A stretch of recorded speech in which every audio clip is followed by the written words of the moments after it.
Good evening, ladies and gentlemen, and welcome to the Warcry Podcast. I am your host, Norgoz, and I am joined by some fellows. They'll be on the screen in just a moment, but I want to introduce you guys and let you know, just here for a minute before I bring them on the screen. I want to let you guys know, first and foremost, what this podcast is all about and why I've selected the individuals that I have for this podcast. The Warcry Podcast, some of you may know it as the Weekly Warcry that I used to do on YouTube. I would do recaps of patch notes, of the Warriors Den, things of that nature. And recently, we've had a divide amongst the community. And the main drive behind this podcast, if you would, is because that divide. Now, that divide is something that we're going to talk about tonight, along with other topics that are surrounding that. We'll briefly touch topics such as game development, and as well as streamer and creator influence, and how that affects the community as a whole. And right now, I'm going to bring on our folks right now. Here they are. I am joined here by Hyperion, who is known as a Valkyrie main because he hates himself. He's a strong voice. He's a strong voice among the community. He's very outspoken about what he thinks and what he doesn't think about what's going on. He is renowned as a tournament host for the 3v3 Crow's Nest for PC. I'm also joined by LightBoogey, founder of 4Console, the For Honor console. Goes? How are you? Good fight, yours. Positive influence on our community, and Ubisoft Star Player 2014. 18. I'm sorry, 2018. Excuse me. So I can't read and talk at the same time. So I'm also joined by Bleach, who is the master of the Orochi dark arts, and he's got the kind of charisma that you can only describe as a love-hate relationship. You either love to hate him or you hate to love him. He's the kind of guy who he'll talk shit to you and make you like it. He's just that guy. Weird fetish, dude. All right, so guys, just to get started here. So also hi everybody. My bad. hello. Yeah, thanks for having us, by the way, dude. Appreciate it, man. I'm glad absolutely. to be here. Thank you guys for attending. I really appreciate it. So I selected this group because we have different ideals from different places, and we've all got different backgrounds within the community. We're all streamers. We're all content creators, and I do appreciate y'all being here. And of course, I want to get started tonight, and we're going to talk about what the divide is. Now, there's a divide in the For Honor community, and it's between people who are overly negative with a lot of things that are For Honor related. This goes from patch notes to game changes to infighting amongst creators and players alike. This goes down as far as in-game as well when it comes to levels of toxicity and whatnot. And this goes even further because we have consistent backlashes against the developers, regardless of what they do. If they do something right, they do something wrong. If they do something that's specifically requested for by players, as an example, and I'll give you an example to this, and then we'll move on to our questions. I memed a little bit on Twitter recently because after the E3 reactions, we had Spectator Mode, which was announced. In case you guys didn't know, that was actually announced during the pre-show of Ubisoft's E3 conference. So I didn't know that right away because I was trying to play catch up. So that being said, the Spectator Mode was announced, it was released, or it's going to be released in the future, and players have been asking about that for years now, right? And that's a really crucial part of the competitive scene, of casual tournaments, or just in general wanting to try and learn something from your friends by going in their game and watching what they do and being able to comment on it. So that's a really crucial part of the game that we haven't had yet. Now, I memed on Twitter a little bit, and I said, For Honor players say, we need spectator mode. Ubisoft announces spectator mode at E3. For Honor players say, this is bullshit! So, and I was, I had to meme a little bit because it is what it is. But that's what we're going to be talking about today. So getting down to kind of, we've covered why this podcast was here, why I brought you guys together. Let's get into the topics of discussion. So the E3 announcement, spectator mode, and seasonal events, backlash and reaction. We're going to be talking about, first of all, I wanted to say my reactions, I was a little disappointed. I'm not going to lie. If I'm being completely honest, I've supported the developers as much as I possibly can. I know that there's a lot of passion and heart and work that goes into creating the content that they do within the game, making the patches and stuff, and we all recognize that programming is something that's a lot more difficult than it seems on the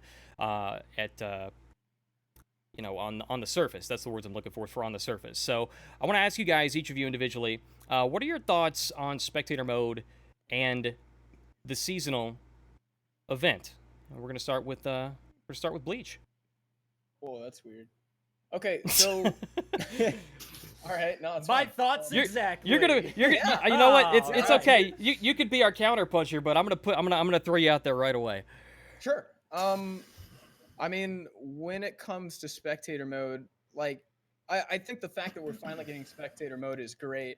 I think the disappointment comes from the fact that we haven't had that in 2.5 years. I think there's a lot of, I think there's like creative potential for not only YouTubers but for uh, streamcasters as well. They can finally host 4v4 tournaments. That's been a huge problem for the competitive community. And I mean, what I'm curious about is how they actually implement it, whether it's going to be through server browser or if they're going to make it like a private match join kind of thing where, you're able to pick your team and you can pick spectator. I think it opens up potential avenue for people sponsoring events because you have, organized like tournament organizers or, tournament organizations, having the ability to, fully show a tournament or just any kind of gameplay in multiple angles, not just through the spectator's camera. You don't have to go to a stream uh, from a competitive player. You don't have to go to a comp player's stream to watch the whole tournament. You get the whole picture. I think that's great, but I think it goes right back to we've been waiting on that for a while, and we wish it came sooner, and we wish it. Yeah, that's all I'm gonna say for now. I know there's more to talk about. So I want to piggyback off that, and I want to add on the reason I touched on you first is because on Twitter, on that meme, you responded to that and you said you put out an analogy, and I'm like I could not. I'm like, you know what? I can't really contest this. Something about getting a paper late. Do you remember the quote? I could probably pull it up here. Something to the effect of if you turn in a paper late, it's usually granted an F. And that's right. It's like Uh-huh. if you turn in a paper, even if it's a good paper, if you turn it in late, it's still going to get a bad grade, and that's kind of the equivalent of the response you got from the community. And I think that I don't think any of us can really contest that. That's a really, really difficult analogy to, because it's so accurate. It so accurately reflects the kind of the situation that we're in. We're in year 2. I mean, technically you call it year 2, year 3, whichever you want to look at it as. And I mean, I've been with the game since I think it was. I've been saying 2015, but I looked back in some logs last night and I realized I think it was actually 2014. There was a technical test in the fourth quarter of the year, and I was part of that, and I was grateful for that opportunity. And I fell in love with the game right away. Like, I knew that I loved it as soon as they announced it at that first E3 announcement, and I felt lucky as hell that I was able to get to be involved in that. So even going back that far, that's a very, very long time, even from 2017, from the launch to now, to not have spectator mode. When going from the very beginning, this is something that we probably should have been considered day one. Dedicated servers, I know 100% should have been considered day one, if you ask me. And I mean, maybe they didn't perceive a potential comp scene whenever they first released the game. They just wanted to have the recreation of, the war between Vikings, samurais, and knights, and they didn't really think about, comp. That could be true. Hyperion, your thoughts? I think I think for spectator mode to be something that everybody looks forward to almost 2.5 years after the game is launched is kind of sad, personally. I think spectator mode is great. But Absolutely, 100%. I think that if you're hinging your hopes on reviving the comp scene based on a spectator mode, which is something that really people can't actively participate in, you're probably looking in the wrong direction for hope, in my opinion. I think I disagree a little bit with Bleach on his notion. I think he kind of inferred that maybe they didn't have an intention of the game being competitive from the outset.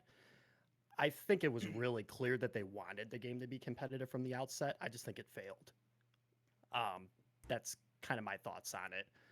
Most games that are intended to be competitive have things like spectator mode baseline, and you don't even talk about it. It's not something that you reveal. It's not something that you take out time at a conference to say, hey, here's spectator mode. It's implied that it's there. Like any esports game has that. Most of them do. Dota, League of Legends. I've never really seen I've never really seen a game before use a stage like E3 to announce something that's honestly quite passive and really isn't going to affect a lot of people. I don't know. That's just kind of how I feel about it, I guess. Okay. Well, I see. I know. I remember when I was in pretty much all the closed alphas, closed betas, and one of the ones where we could actually release content. I remember putting out a trailer, and I remember saying that this game was poised to be an esport.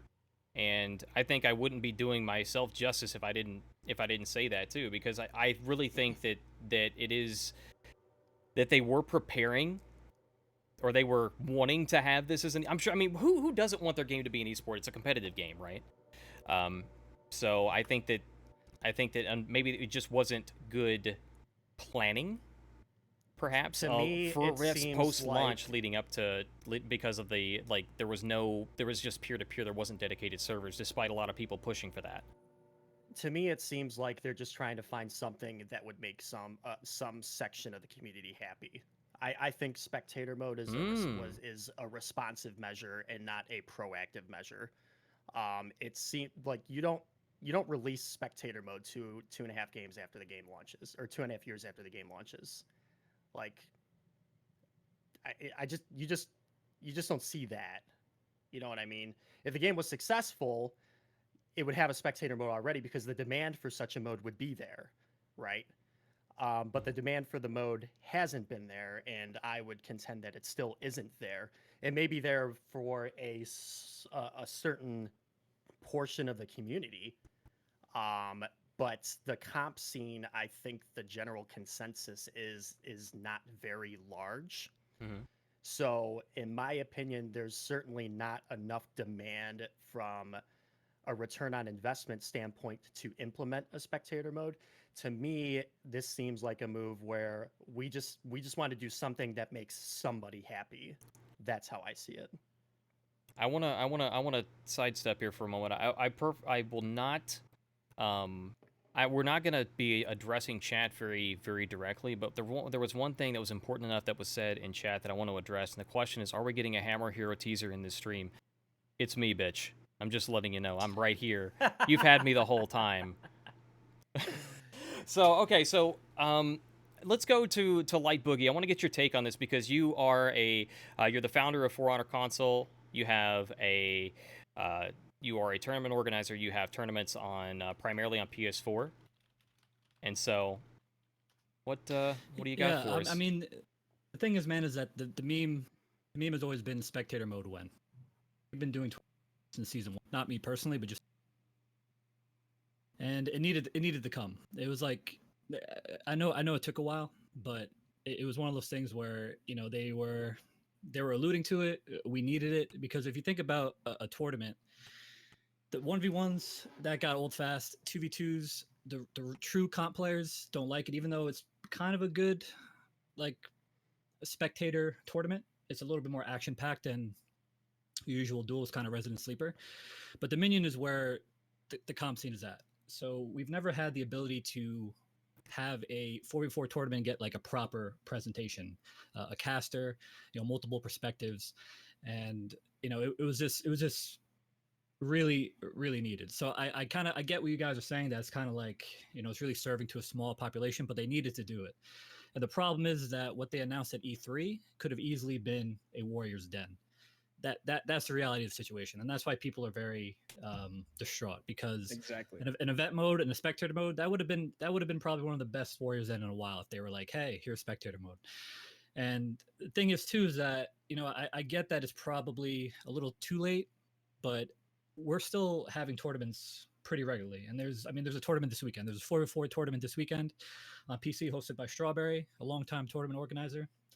And it would be dope if we could spectate that. You know what I mean? That would be So awesome. whenever Let me it comes, ask you- it's going to be welcomed. Let me ask you a question, Boogie. Would you rather have spectator mode or a new hero? Ooh, I'd that's a rather have really good one. spectator, honestly. You think I want to see another hero? We have so many in the cast, and then we have so many that still need to be reworked. The thing, I mean, this game, all right, this let game me- doesn't, this game doesn't Good need points. more characters. It needs more viable characters. So if the character's going to come out and be viable, that's fine. Because there's two halves. There's two halves to what the comp scene needs. We needed spectator mode. Obviously, I'm not speaking for the comp scene, but just as kind of like TO on the console side, we need a spectator mode, and we need more viable heroes, more balancing, addressing some of the issues in the meta. You know, like the unlock Lem- rolling, and like the Right. disengaging and stuff like that. We need the spectator mode is one half of it. The other half is balancing. So if we're getting one half of it taken care of, spectator mode, then we can kind of hopefully keep getting more reworks, more stuff like that.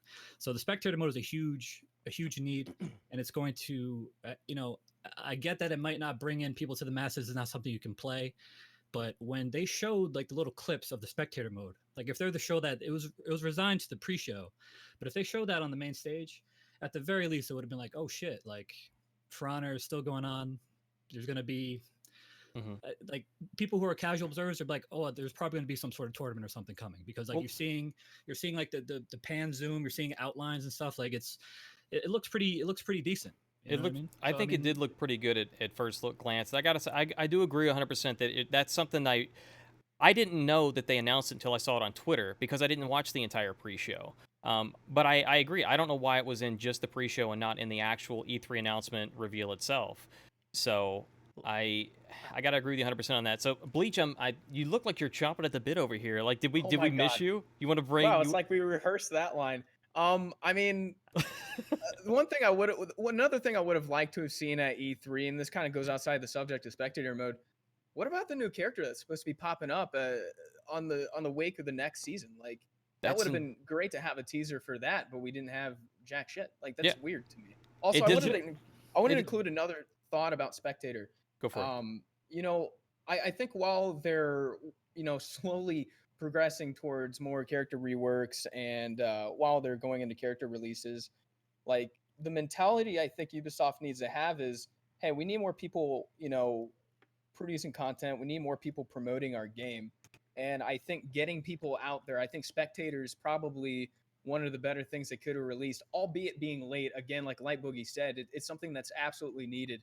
But I think it opens up a marketable avenue for not just competitive players, not just casual streamers, like actual like casters. Like for example, Verbalocity would be awesome Mhm. to have as like a personal caster. I think he would succeed as a streamer. I think it would be a big up, as Crack would say, for people like that.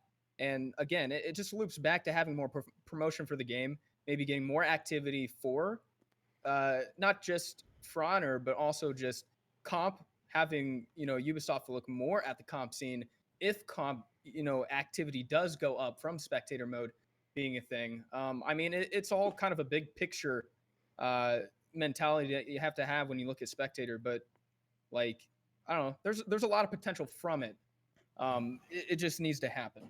I think the best thing for the game's long-term health and sustainability is to bring players to the game. Could we all agree on that? I think we can want all as agree many on that. we want more players in the game. And that's que- actually a good question- segue. Go on. The question and then the question that needs to be answered then is spectator mode going to bring new players to the game?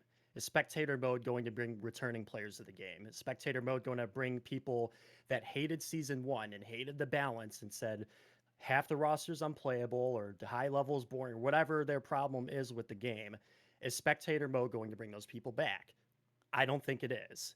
And what the reason why I asked Boogie the question I asked, would you rather a spectator mode or a new hero, is that I was trying to speak to a bigger point about if at this point the game's almost 2.5 years old, it's not going to last much longer in a lot of people's opinion. There's a rumor going around that after this year it's not even going to be supported.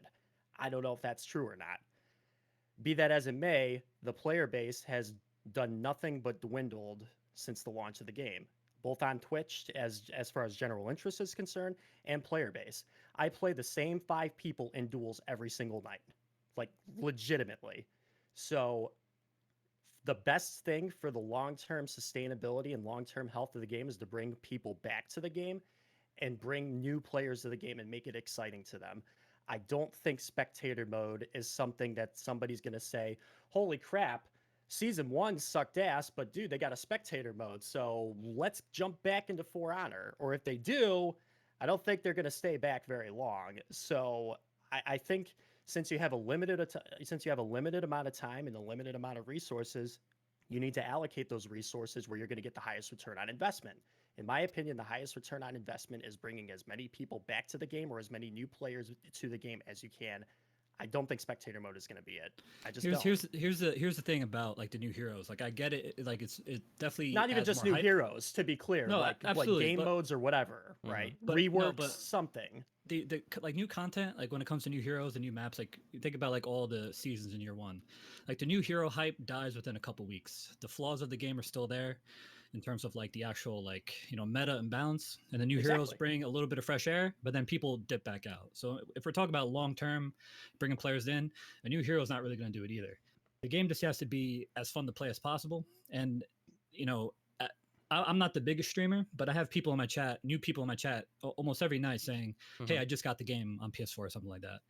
And I mean, there's really no incentive for them to get the game right now. Like I had somebody the other day who got For Honor with Sakura. Like when Sakura came out, I was like, how did that happen, dude? I straight up asked him his origin story. I'm like, dude, how the hell did you end up playing For Honor when Sakura came out compared to all the other seasons that we had? You know what I mean? So new players are coming in. This is about keeping them in the new heroes. I mean, the proof is in the pudding. New heroes haven't exactly helped the player base as well. If anything, sometimes it turns people away if they come out, too overtuned or whatever, and then their old main is still useless and hasn't gotten a rework. You know what I mean? Yeah, I can totally get that. Spectator mode is a passive element of the game for most people. They're never even going to use spectator mode. Well, here's the thing: is that I understand where you're coming from when it comes to duels and whatnot. The player base is something that is part of a much bigger discussion, and that comes down to, I mean, there's some places. Somebody, I actually think it's actually Flux Deluxe. He's on the OCE servers, and he has he's got a lot of difficulty getting games himself. Duels, Dominion, you name it, he's tried all the modes. He says it almost every other YouTube video. He's like, guys, I only got a couple matches today, or I actually got some matches today, and he comments on that. So it is something that in different places of the world, there's going to be different issues with servers. I know it takes probably would take long. Australia, man. Exactly. It takes longer to get games, and that's going to be it's definitely going to be frustrating, especially when I feel like this is a game that should be, I mean, it's from a AAA company. Ubisoft Montreal has over 3,000 employees, practically the biggest game studio in the world, and we have very, very high expectations from them. And I know that there's a lot of passion behind the scenes. I know that Roman, I can tell just by the way Roman says certain things and he approaches certain things and the mannerisms that he has about the game, that he's a very passionate individual. He wants this game to be great. He wants this game to be larger than life just as much as we do. If you've ever watched Playing Hard, in the first 15 minutes, you'll get to see where they did tournaments on a regular during the development process. And Roman, as an example, he got very, very into it. As well as a lot of the other people did, like the head director at the time above him. Everybody got involved in it, and they were really, really wanted to this game to be successful. And along the ways, I think somewhere along the way, something has changed. Now, I don't know if that's something in terms of funding, if that's something in terms of, upper management's direction of the game, if that's something where there's not as much support coming into play, or what exactly it is that's happening behind the scenes. And that, of course, there's a lot of questions that are being raised. I know there's a lot of testing that goes on behind the scenes, and that's a lot of stuff we don't get to see up front. That's a lot of stuff that we'll probably never going to get to see or hear about because of non-disclosure agreements. Folks in the competitive scene have talked to that the last time we had a big Twitter war about that, a couple months back or something. So I think we all understand that. But when it comes down to the balance of the game, there's and I may play this clip here in a little bit, but there's a direct correlation to this in Warframe. Warframe is an example, and I know, stick with me. I know some of you guys are probably going to be like, "What the hell is he talking about?" Warframe. Warframe. If you ever watch the Warframe documentary, Wait, Warframe isn't For Honor. You know what? I'm gonna come over to your house and hang out, and nobody wants that. Okay. Is the podcast over? I'm gonna. Are we fucking done guy. talking about For Honor, Is guys? this the Warframe section? This is Pretty the tight. this is the Yo, 1 minute Warframe section. Gauze in 60 seconds. Warframe. Let's go. So Rebecca Ford said to talk to their balancing issues. They need to constantly bring in new people.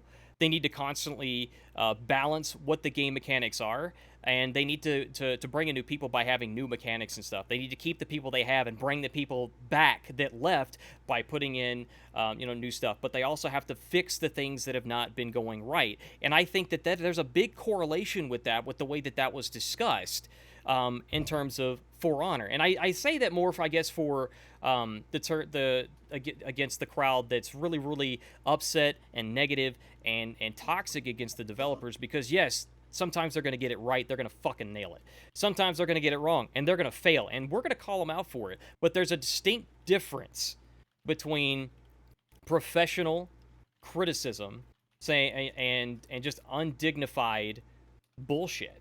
Saying, you know what, this Raider rework, it's OP, it sucks, I'm not really sure what the developers were thinking. It's a hell of a lot better than, fuck the devs, this is bullshit, they break everything, my game, ma'am, I want my fucking cheesy pips. If there wasn't such a drastic difference between character viability from one character to another, I mean, people wouldn't see it that way. I think the mentality comes from the fact that there are still a lot of weak characters in the game, and they just the thing is, Ubisoft has two goals. Ubisoft, I like that. So the first goal needs to be obviously to bring more people in. To do that, you need to have comp play not just be diverse and fun. Which, I mean, an example of making things more diverse was adding bands and tournaments. But beyond that, fucking hell, dude, I went brain dead for a second. Well, I think what you're leading up to is, I'm gonna read your mind for a moment. I think what you're leading up to 20 hours. Here's 20 hours, Jesus Christ, dude. Yeah. Doing the podcast, what a trooper! What this a guy fucking right soldier! Here. This guy. I think what you're going for is that you're the same thing from the very beginning when we had the official For Honor tournament. Well, I mean, no, that was a big deal. I got my mind back on track. Okay, go for it. Go. So it's not just you need competitive viability. You also need to make it fun for casuals. And to do that, you do have to balance out characters, and then spectator becomes a tool or really an enzyme that helps people connect to competitive, and I feel like that would bring viewership and more activity back to this game. Which, I mean, fighting games are already very niche, and that's why a lot of people will look at the numbers and be like, "Oh, this game is dead." And it's not a shooter. You're not gonna have the same full game pop as you are as a shooter with For Honor. That's just not gonna happen. I actually agree with that too, and that's one of the things that I've kind of spending time with some of the people from the Ubisoft Montreal team at E3. Jesus Christ, I need to go to fucking bed. Oh, no. Well, we've got maybe an hour, so. One of the things they really harped on was they're kind of between a rock and a hard place, because they have to consider the casual perspective as well, because they still play the game, they spend their steel, they're on their daily just as much as the comp players are. So how do you accommodate both of those people? And the spectator mode, Hyperion saying it's like poor use of resources considering how many other things could go towards the game, and I can understand that. But at the same time, when you look at a game like Tekken, for example, I always use Tekken as an example because it's one of the few games that I watch, but I absolutely do not play and will probably be garbage at. So if a casual player is playing For Honor, and there's a way for them to spectate high level play in an actual user friendly way, then they might be more engaged in the game. They'll never be at Clutchmeister's level or something like that, but they'll be able to see Clutchmeister play in a 4v4 tournament and other players as well, so they can be a little bit more engaged and actually have a way to watch high level play without it just being like somebody stream, or just watching a shinobi get fucking murdered on Temple Garden for 3 hours while we're waiting for top 4 to finish. You know what I mean? So I mean that would definitely help the community in a larger sense. Is it going to bring in new players? Probably not, but is it going to be better for the community overall, for the people who maybe not as good, to give them something to engage with? And maybe it will. I think. What do you think the average player is more likely going to do when they boot up For Honor? Play it or go to spectator mode? They're going to go straight to playing the game. The thing is, you're acting like spectator mode is like a thing that you're going to go and do. Like a spectator mode, you're going to be hold on. Are we going to see a saying that at tournament all. every day? Is competitive thriving right now? I'm not saying spectator mode is bad at all. For the record, I think it's great. I'm just saying, given the limited amount of resources and time you have to turn this game around, I say allocate all of those resources into either balance or new and radical ideas that turn the game on its side, that re-excites the player base and gets them coming back and saying, hey, this is new, this is exciting, I'm going to give this a try. Well, Spectator mode is not it for me. I mean, that's it's the not thing, that is- spectator mode's brings great. something. It's not that it brings something huge. It's not a big saver, but again, it's an alias for what needs to actually happen to the game, and that is But create viability across the cast. Make characters be able to step up against other characters. Like make it where PK can attack. Make it where Orochi can attack. Make it where But you're making my point you can for do me. more than just go de bush de hibby, and boom, you got a good game. but you're making my point Force for me. reads. You're Huh? making my point for me. Well, hang on. Y- This earlier- transitions into the next question then. So I'm going to ask you, Hype, then. What Sure. could Ubisoft have done differently? Well, Bleach hit on it earlier. He said something to the effect of, if the game is more fun and rewarding to play at the highest levels or at the competitive level, spectator mode will allow players to connect with the competitive scene. There's Mhm. two parts to that equation. Number one is the game being fun and balanced at high level, and number two is spectator mode. The game being fun and balanced at high level has to happen first. If the game's not fun, and you want people to connect to the competitive scene through spectator mode, you're missing the first half of that equation. Are you not? So, I mean, you're kind of making my point for me.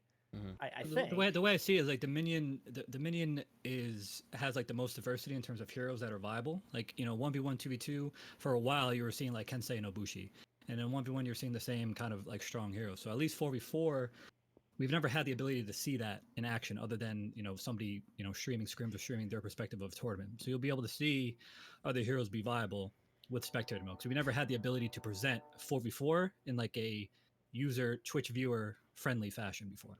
Well, here's That's something really I my want to point. I want to piggyback off of something. What I was going to say earlier when you were saying Bleach, that made me think is that I thought you were leading up to saying that competitive needed to be more in like a center light, and Ubisoft needed to start funding for on our tournaments more. And I think that is something that would go a long way. Now the question is, are they going to finance it? Are they going to fund it? Who knows? They haven't since the very first one.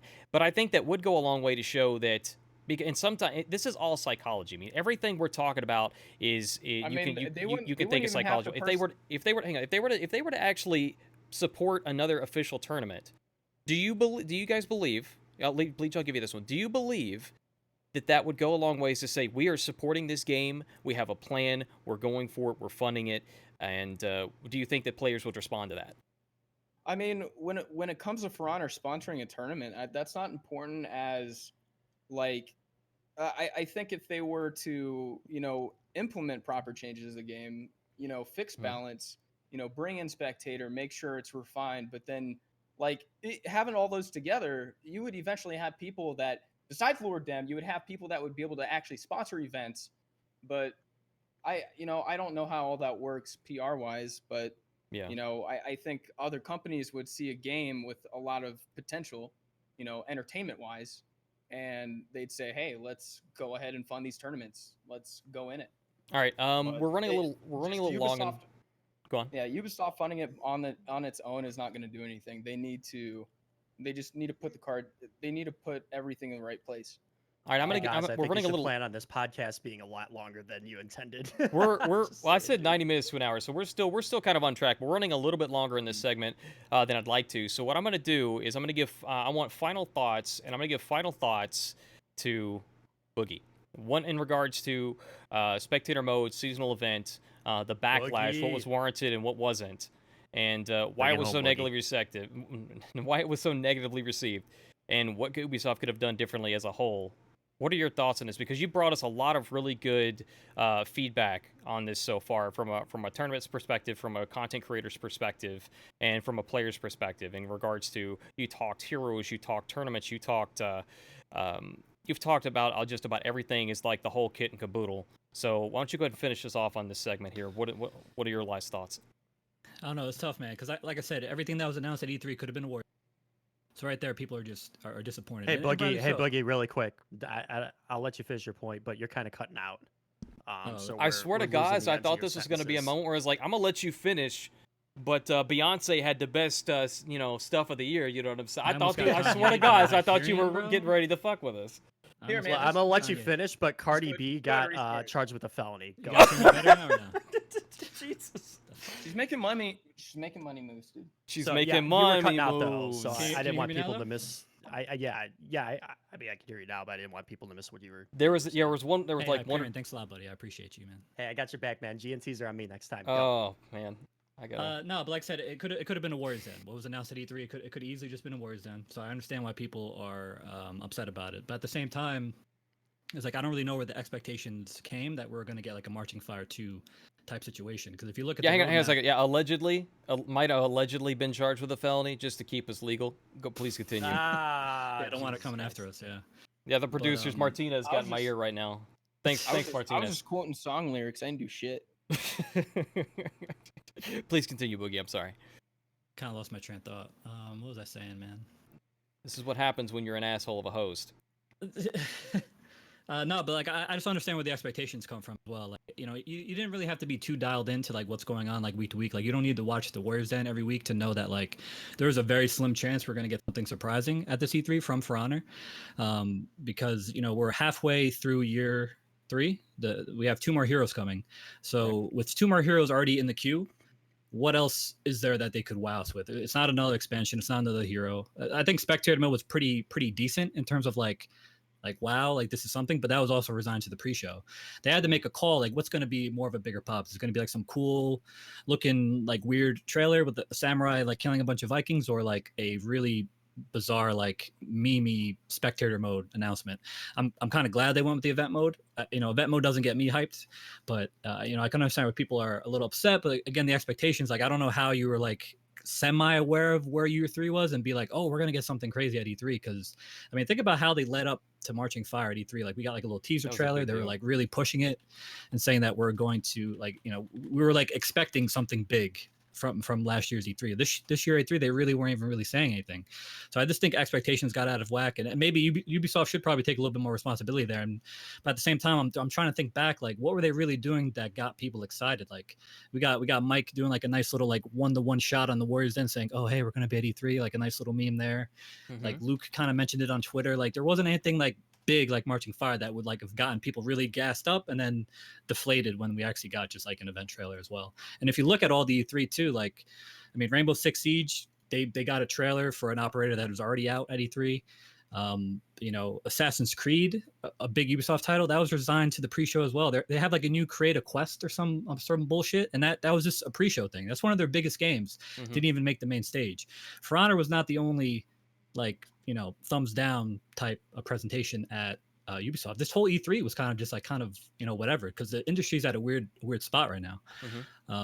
But E3 you know, was lit, dude. I got to watch Lil Yachty kill his teammates in Rainbow Six. That was pretty cool. Yeah, I think E3. TPA won, though. What's E3? What are we? Sorry, what's going on? But that's all I got. I mean, it's just I think Okay. this expectations were just Alright, a little. So basically, then, so just to kind of to touch on this, because I meant to mention this earlier, to kind of bring everything full circle here. So I think as a whole, we can say that most people. I mean, I watched a lot of reactions. I watched a lot of reaction videos. Watched a lot of reactions. I watched Hyperion throw his life away on camera right now, and I feel like that was his soul, and he just let I'm go not of getting it. a lot of love on the badges, guys. And so All right, here's the geez. thing: is that you had E3, you had the announcement. It was it was a little bit of a shortcoming, and then the Warriors didn't follow up. I was expecting something to happen on the Warriors Den. Maybe we could have seen the hero, something, and we still didn't get it. So we're kind of a holding pattern where it was just not really. What? I don't know. What? I don't know what the fuck Hype was doing. It was weird. Please continue. There was something. There was like a mosquito. There was or like a something flying behind me. mosquito, I was just and trying to look. it was big, and I'm like Yeah, allergic. it's- So Yeah, I was just looking behind me. there's like a Sorry. guy under my trailer right now, guys. I need to You get need a an AFK mannequin in break the back of real your fast. room, Hyperion, that stares you down. That'd be sick. Just a big clown face. But again, so with a really large forehead. Go on. So the Warriors then didn't really bring us anything new, and I think that was like the final nail in the coffin on the reactions, and that's when the shit really hit the fan for people kind of giving backlash to the devs, because at that point I felt like there was not a lot of defense. I mean, I don't know what was going on behind the scenes, but when we're not getting something that's coming out in a few weeks, no teaser at all, not even like just what it's going to look like, I would imagine that should be in the final stages of production at this point. But we didn't get anything, so I completely understand where everybody's coming from with us being upset about it. But again, I understand that the devs, I know that they do care and they're passionate, but sometimes we're seeing it, and sometimes when it comes to actually implementing things in the game, we're not really seeing it 100% of the time. So moving on to our next segment here, and if you're just now joining us, guys, I'm your host Norgoz of the Warcry Podcast. We're joined here today by Hyperion, LightBoogey, and Bleach Medicine, all wonderful individuals, Twitch streamers, YouTubers on occasion, from what I understand. And Hyperion is a Twitch partner. LightBoogey is a tournament organizer and the founder of the For Honor console. And Bleach just has that charisma that it can only be described as, oh my. So that's just what we've got going on here. So next section we've got going on here is, no, that one was valid. The Oh, I didn't know. Sorry. No, you're good. No, you're good. There was something that was said. I don't remember what it was. Yeah, there was some inappropriate stuff going on there. Yeah, we'll bring that one back another day when we can actually have a regular cast. We're talking. Don't worry about it. We're good. So on the next section here, now this is going to be one of those things that I know some people, and I mean this in general because we're going to be talking about content creators and their reaction and the beef that came from a tweet that became way more controversial than it should have been. It was very blunt. There was tough love in there. It was accurate. There was some accuracy to this statement. And we're talking about Nikki Da Game's tweet on Twitter, where following E3, she said, y'all talk smack about everything For Honor does and then wonder why you don't get invited to things. And that was a very tough love, blunt tweet. And there was a lot of reaction to that. And again, I feel like it came a lot more controversial than it should have been. So my first question is, why do you think that this tweet became so controversial? Boogie. Careful, Boogie. We went to E3 with Nikki. I know. Yeah, I mean, full disclosure, Nikki's the homie. But yeah, no bad blood here. This is not something, we're not trying to dogpile anything. This is just an objective absolutely, look because it's and I'm saying that as full disclosure so anybody watching doesn't misunderstand anything. This is a topic that's important enough that set a bit of a divide amongst the creators, and that's why I feel this analysis is something we absolutely have to talk about. So please continue, Boogie. Well, I think there's a couple parts to it. The first thing is I think people were kind of just like starting to project onto the replies of that tweet. There really wasn't anything in that tweet to indicate that she was talking about people who criticize the game from like a balanced perspective, because honestly the developers need it. Like, we got this far because of people giving feedback about the game. Like, we got Season 5 reworks, which I think was probably one of the best times to play For Honor because of all the feedback that we got. Like, we finally started getting original heroes reworked, a whole bunch of balance changes from the top level players to try and make the game a little bit more fun at that level. But she really wasn't talking about that. What she was talking about is like, if you want to criticize the game from a balanced perspective, as long as you're in a constructive manner, there's nothing wrong with that. That's not talking shit. Like, you're invested in the game, you spent your money, like the game needs balancing. Like, the devs obviously need feedback, because I mean they'd be lost without some of the people who like go through the trouble of like the freezes of the world and the people who spend time on the comp For Honor Reddit. Like if there was a public test or even a private test server, like so much stuff would be caught by members of this community, like the Black Prior bugs with his light guaranteed bash or his guard switch changes. All the stuff would be caught so quick by people in the community. Like, you need that feedback. But she was more talking about people who are just like like after the E3 press conference, people just adding For Honor game, but like, yo, what the fuck was that? That was terrible. That was ass. Like, So Like that essentially, that isn't anything of substance. That's not even like, like remotely constructive. That's just straight up just talking shit. And you're adding the developer account, like you're adding For Honor game and talking shit about the game that you create content for. And it's just like, Nikki's just in a way just trying to give you a heads up, like, maybe not the best way to be, because Twitter's public, man. Like that's yes. a representation of you. Maybe not a good look, man. That's really what she was trying to say. And somehow that turned into bounce talk, people acting like she was talking about people who give feedback about the game, and a whole bunch of other stuff that was just like not really what was talked about at all. Exactly, and I think that she's been a big positive influence on the community as a whole, and I think that the kind of to touch on what you were saying is that basically what you're telling me is that the topic of discussion was the difference between professional criticism, kind of like what I was saying before with the rate of rework. All this is kind of bad. What were they thinking? Versus fuck the devs. The devs suck. Everything is broken. Dead game. Up. All that stuff. That's kind of. And she's also trying to give you heads up because like the developers read way more than people think. Way more than people think. I can tell you that right now. Like if you like. That's all I'm gonna say. Like they see more than you think. So if you're out here like directly adding them to just be kind of like an asshole about things, like I know it's cheap. It's cheap shots. Like you're gonna get a bunch of ups for saying, "Wow, E3 sucked ass." Make your E3 reaction video, get your clickbait in. But like at the same time, maybe that's gonna hurt your chances in the future, because there's just a better way to go about it than just kind of like dogpiling. Because as a content creator, you got to hold yourself to a slightly higher standard. Like if that's what you're about, like if you're very blunt and want to be negative and stuff, that's your prerogative. But Nikki was just trying to give you a heads up, man. That's really all it comes down to. I've got then. So is this something that you would say should encourage us to be more to better ourselves and to not just be just directly blatantly hateful? Bleach. I think it just goes right back to, like, I don't know, if you're mad, jack off, go to bed. But I mean, it all comes back to the devs are people, treat them as such. If you're posting on social media, give constructive feedback. It's all about educated feedback. When you just sit and bash people and then you want, some end product, then I mean, you're not going to get it, especially if you're vague about it.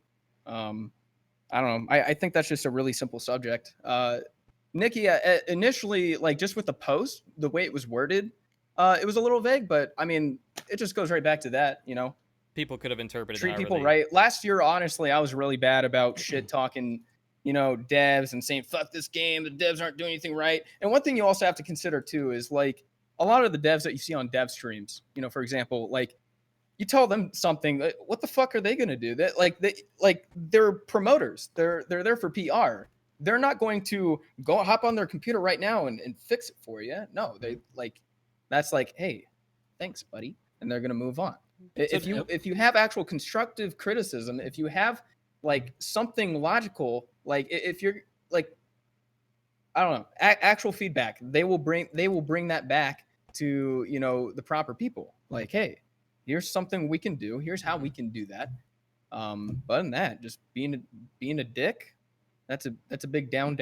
So I want to piggyback off that real fast because so essentially, I mean, there's even if you have legitimate feedback, there's proper avenues to take to this. It's and Twitter and Reddit can raise awareness. They can certainly raise awareness, but if you're not directing that specifically like through the proper avenues in terms of like bug support, support tickets and stuff like that, and I believe we have an entire section of Reddit dedicated to like bug fixes and suggestions and stuff like that, and that's where we need to have all those to be put out there. It's not just, it doesn't mean that if you're pissed off about something that you throw it out there that they're not going to see it, they're not going to read it, because like we just talked about, it is something that the devs are going to see. It may not be right away, but if you have something that people have, if it's all dedicated to that proper section, and you have multiple people saying the same thing, that's when the devs can actually go in and say, okay, this is something we can potentially track, we can ask questions about, we can go in and potentially fix it, and kind of go from there. So to comment on that, Hyperion, did you have a follow-up? Not really. I mean, I agree pretty much with what everybody said. As a Twitter Wars survivor myself, I understand that.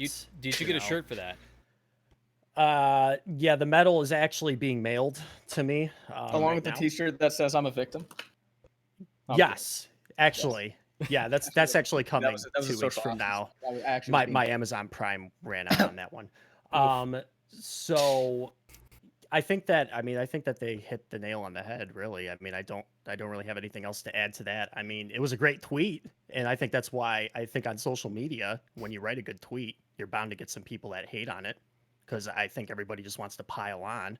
Here's what I want to add too, though, goes like the Gaz. I'm sorry, I'm so used to calling you. No, it's all good, bro. Hey, The just like to add to Nikki's tweet, like it was really like being there, you know, in LA. Like we were doing the showcase matches, and we kind of know there's going to be a lot of resident sleepers in the chat. People really don't care about watching streamers play in event mode. Like we get that, and that's kind of like the usual Warriors Den chat, like being kind of like, you know, whatever, like nerf Orochi, the sense OP, like bullshit like that. Like we get it, man. I mean, I remember back in the day, like Pope would tweet about like something he's like watching on Netflix, and people were like, "Bro, Orochi's so broken." It's like people always find ways to like that's excessive. That's ridiculous. Exactly. People find ways to get their complaints in, but like E3 was like next level, man. Like people were like crazy disappointed. Like looking at the replies to For Honor's tweet after after the E3 scorched. showcase, dude, like I've never seen it that bad in a long time, and I've been playing the game since Alpha. Like I've never seen it that bad before. So like Nikki's tweet wasn't like really directed at anybody in particular. It was just kind of like the whole kind of gambit of like it was just like a really bad couple days after that E3. It was like a perfect storm. Feedback, you know, it's just like I think a lot of people. It was the best and worst time for that for everything involved. It was like the best and the worst time because it was like right after a magical time. You're putting out there something that is definitely tough love. It's definitely accurate, but it's slightly vague. And this goes to like I guess a broader issue that's a little bit outside of For Honor in regards to like the way the world is and the way our culture is. You know, people will take personal offense to a lot of things and really should just take a step back sometimes and pull their heads out of their asses and think, is there some truth to what's being said here? Is there something? Yeah, dude, absolutely. They should nerf the fuck out of Orochi, dude. Orochi's too good, man. Big fast lightsies. That's right. Norflix and fucking chill. Orochi is OP. Light spam when you ask Marino. if there's a certain truth to what are you referring, guys? When you ask if there's a certain truth to it, what are you referring? Oh, what Nikki Doe had said on her tweet. Yeah, absolutely. That's why I got so much hate. Yeah, and I meant that more as a rhetorical question. Yeah. I'm sorry. I'm sorry, but I mean, I did want to add one other thing. Nikki put it great on her stream the other day that I watched. If you want a sponsorship with Razer, don't talk shit about Razer. Oh yeah, I caught that. That's very, very good. Hey, dude. But I also want to say, speaking about Eric Pope, I think Boogie brought up Pope. If anybody saw Pope's response to Nikki's tweet, oh right, he responded with a GIF that inferred that he agreed with what she was saying. And if the former community manager of the game for almost about a year and a half, 2 years, has that type of response, Nikki's probably onto something with that tweet. Just saying. Rest in peace, Pope, by the way. No kidding. I think we can all agree that Pope was like the hero. I still remember back when I think it was before Wulin was released, and we were in sort of a lull period. We were waiting to hear more information about balancing and rebalancing, and ultimately, what was taking place was he had not Roman, he had Stefan. He had Stefan on. And Stefan was kind of not necessarily being wishy-washy, but I think that's the way people looked at it. He wasn't being sort of direct about some things that people were concerned about, and Pope was getting like the brunt of the backlash at that point about like, hey, what's going on? Are we going to hear balancing, so on and so forth? And Pope kind of like pushed it out and said, okay, so we're not doing this, or we're doing this, and your thoughts are this. He kind of moved it along a little bit. I think that Pope was the reason that he was like the glue that held our community together for a long, long time. And when he left, I mean, we it's very, very big shoes to fill. And not to say that they haven't filled them very good, but it is something that it's a slightly different dynamic. I think that if we can embody Pope and take a little bit from his book and be kind of down to earth in the way that we present things in the Warriors Den. Yeah, this is the Pope Bible for sure. The Pope. I mean, his name is actually Pope. Pope, exactly. So the only Pope we can trust around kids, man. Jesus Christ. That's gonna be it for me, guys. Thanks for having me. Well, anyway, so, which, No, I actually agree with that, guys. I agree with what Bleach said. He said. Please. I agree. Here we yeah, go. no. Here we fucking go. Can we get TLS banned? No, but I mean the sentiment is true though, goes because like the role of the community Guys, developer for it's Front guys. goes. Bro. Nah. Yeah, no, but the role of the community developer has changed a bit. Like Pope used to do everything. Like he was the host of the Warriors Den. He was in the Reddit, talking to people. All over the he was Reddit.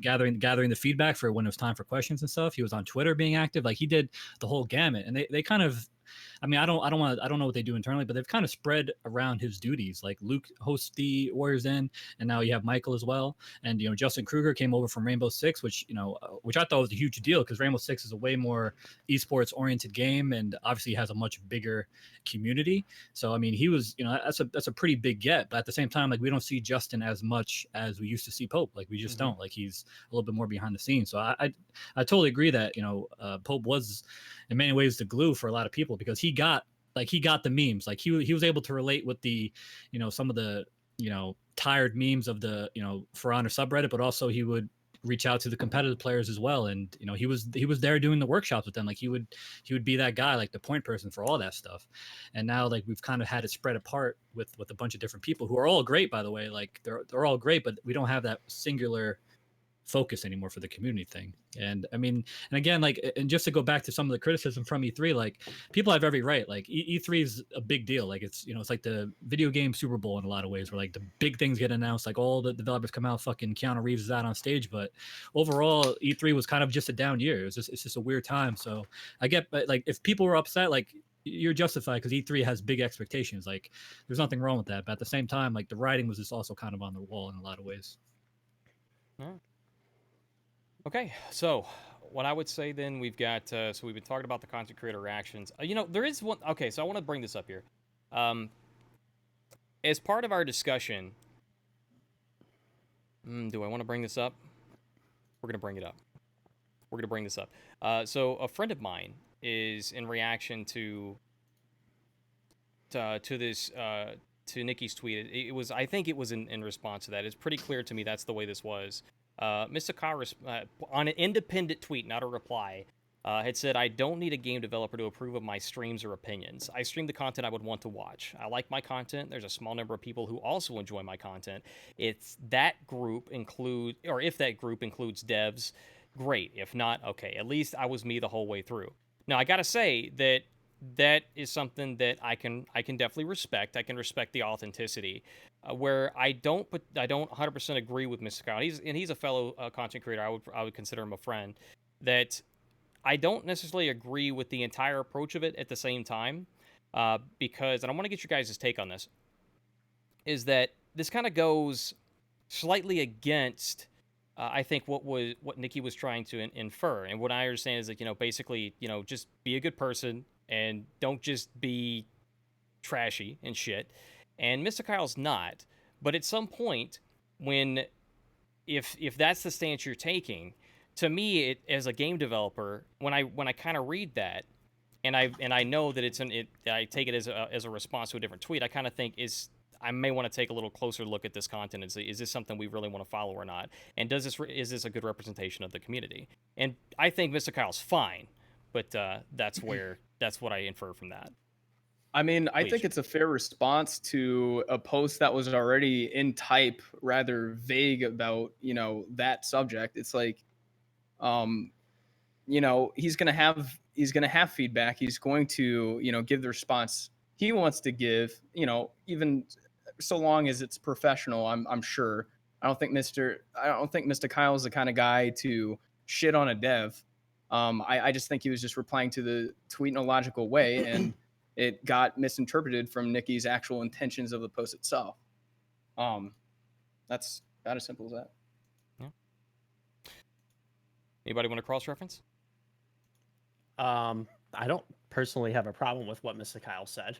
I mean, you're a content creator.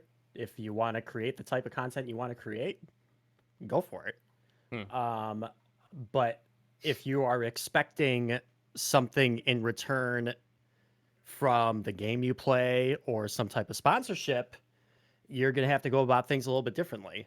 If I'm a huge YouTuber and I have a bunch of subs and I shit on Razer all day long, people love my videos. Is Razer going to give me a sponsorship? Probably not. So, I mean, that's just how it goes with content creation. As far as Mystikyle responding or not responding to Nikki, I don't really think that. I don't really see it as a response to Nikki. Maybe he's just commenting on. I mean, I don't know. I just don't see those two types of. Nikki's. So in other words, Nikki's saying if you want to get invited to things for For Honor, don't hate on For Honor. She's saying one thing. Mystikyle's saying, well, I'm going to create the type of content I want to create. Whoever likes it, more power to you. I don't see those two things as related necessarily. They're kind of different in my mind. And plus, I'm of the thought of if you're just going to reply to somebody, reply to them. I think subtweeting is kind of stupid. And that's true. It's kind of it. I mean, if you want to talk about something, let's talk about it. Subtweeting's kind of like, hey, I just want to get likes and really address you, but I'm not going to have the balls to tag you or respond to what you're saying. It's kind of annoying. And I think I might have presented my point a little bit poorly. What I want to be clear on this. I'm not trying to say anything negative about really what Kyle is saying. What I'm saying is that I think what some people might be taking from that is that it's okay to like because if you put the two side by side on my timeline, they were like pretty much they were pretty close when I happened to look at it. So when I'm did you want to talk about something, Bleach? By the way. Is this something you wanted to address regarding that point? Sorry, I totally lost track. I was looking. No, it's okay. I just saw you brought up my Twitter on your stream, so I was just wondering if there was something that you wanted to address regarding that point. In terms of the freeze video? In terms of, I mean, it just seemed like when I was talking, you brought up my Twitter, so maybe you had a response to what I was talking about. Well, I mean, we can talk about it. Sure. I mean, when it comes to actually discussing things, I've seen you kind of like. Go on. Hold on. So with you and Clutchmeister, whenever you guys were talking about the whole blocking out stamina thing. To be clear, this isn't about me and Clutchmeister. I was addressing the point of whether or not Mystikyle was responding to. I think we're distracting from the topics at hand. Right. We're distracting from the topics at hand. Yeah. So I'm gonna bring us back on track. I mean, we were talking. We're getting distracted from the topics at hand. I appreciate the both of you. We're gonna move on to our next topic. So I just want to see a competitive player in this podcast because I completely understand, and we've already talked about that. That's something we might be due in the future. But for this podcast, I selected you guys for a reason. I'm not here to throw 15 people in a podcast and have it go to shit. I'm not gonna have a clusterfuck of everybody and their mother's brother's uncle daddy and do that. That's where my thought process is. I'm definitely open to having more people in the future, and I'm gonna say that here on here because I know that some of you guys are just now tuning in. I'm joined by Hyperion, Boogie, and Bleach, fellow content creators. We're talking about a lot of things. Thanks for having me, by the way, dude. I appreciate it. Talking about a lot of things in relation to the community and where we are. But when you have a lot of people at the same time, you're going to have a lot. It creates a less of a structure. And I picked you guys for a reason. So I'm very, very glad that I have the three of you. And in the future, I'll have more people going forward in terms of different topics and so on and so forth. So, hey, Goes, just to kind of get back on track a little bit. Yeah, final thoughts. Bro, if you call him Goes one more time, man. It goes. What are you gonna do? You're gonna tweet about it, Hype? All right. Jesus Christ. All right. I gotta change out my battery. That was good. I can respect that. I respect it. So what was I gonna say? Yeah. So I'm buying you well gin next time I buy you a gin and tonic. The goal of anybody streaming for Honor shouldn't be to get recognized by the devs. Like that shouldn't be a goal of yours to get. I mean, it's great to get validation.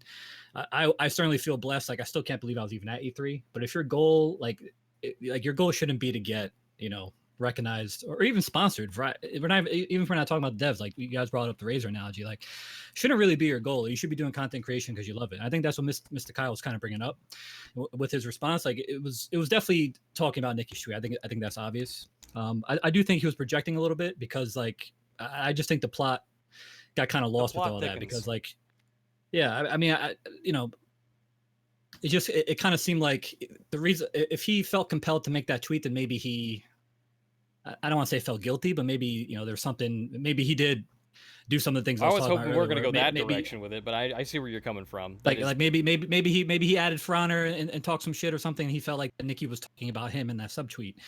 And like I mentioned before, I don't think Nikki was really talking about anybody directly, just kind of on a broader scale. Like, and like I said, I just want to reinforce, like, you really shouldn't be going out there to, you know, get on the dev stream because that's very disingenuous. Like, you got to be making content because you love it. There's people out there who like really want to, that brown nose or like get notoriety in the community. Like you can smell that shit like 10 feet away, man. So I mean, just do your thing. Like, and honestly, the fact that I got invited to E3 should tell you that you don't need to be like I was most definitely the smallest streamer that was present at E3. So that should, if anything, that should give people hope that like they do go through, like, you know, they do pick people up off the bench, man. You know what I mean? Like I'm definitely like, hey, you know, bro, coming off the bench. bro, you ain't small in real life. All right, here's bro. The thing. Just saying. You're not.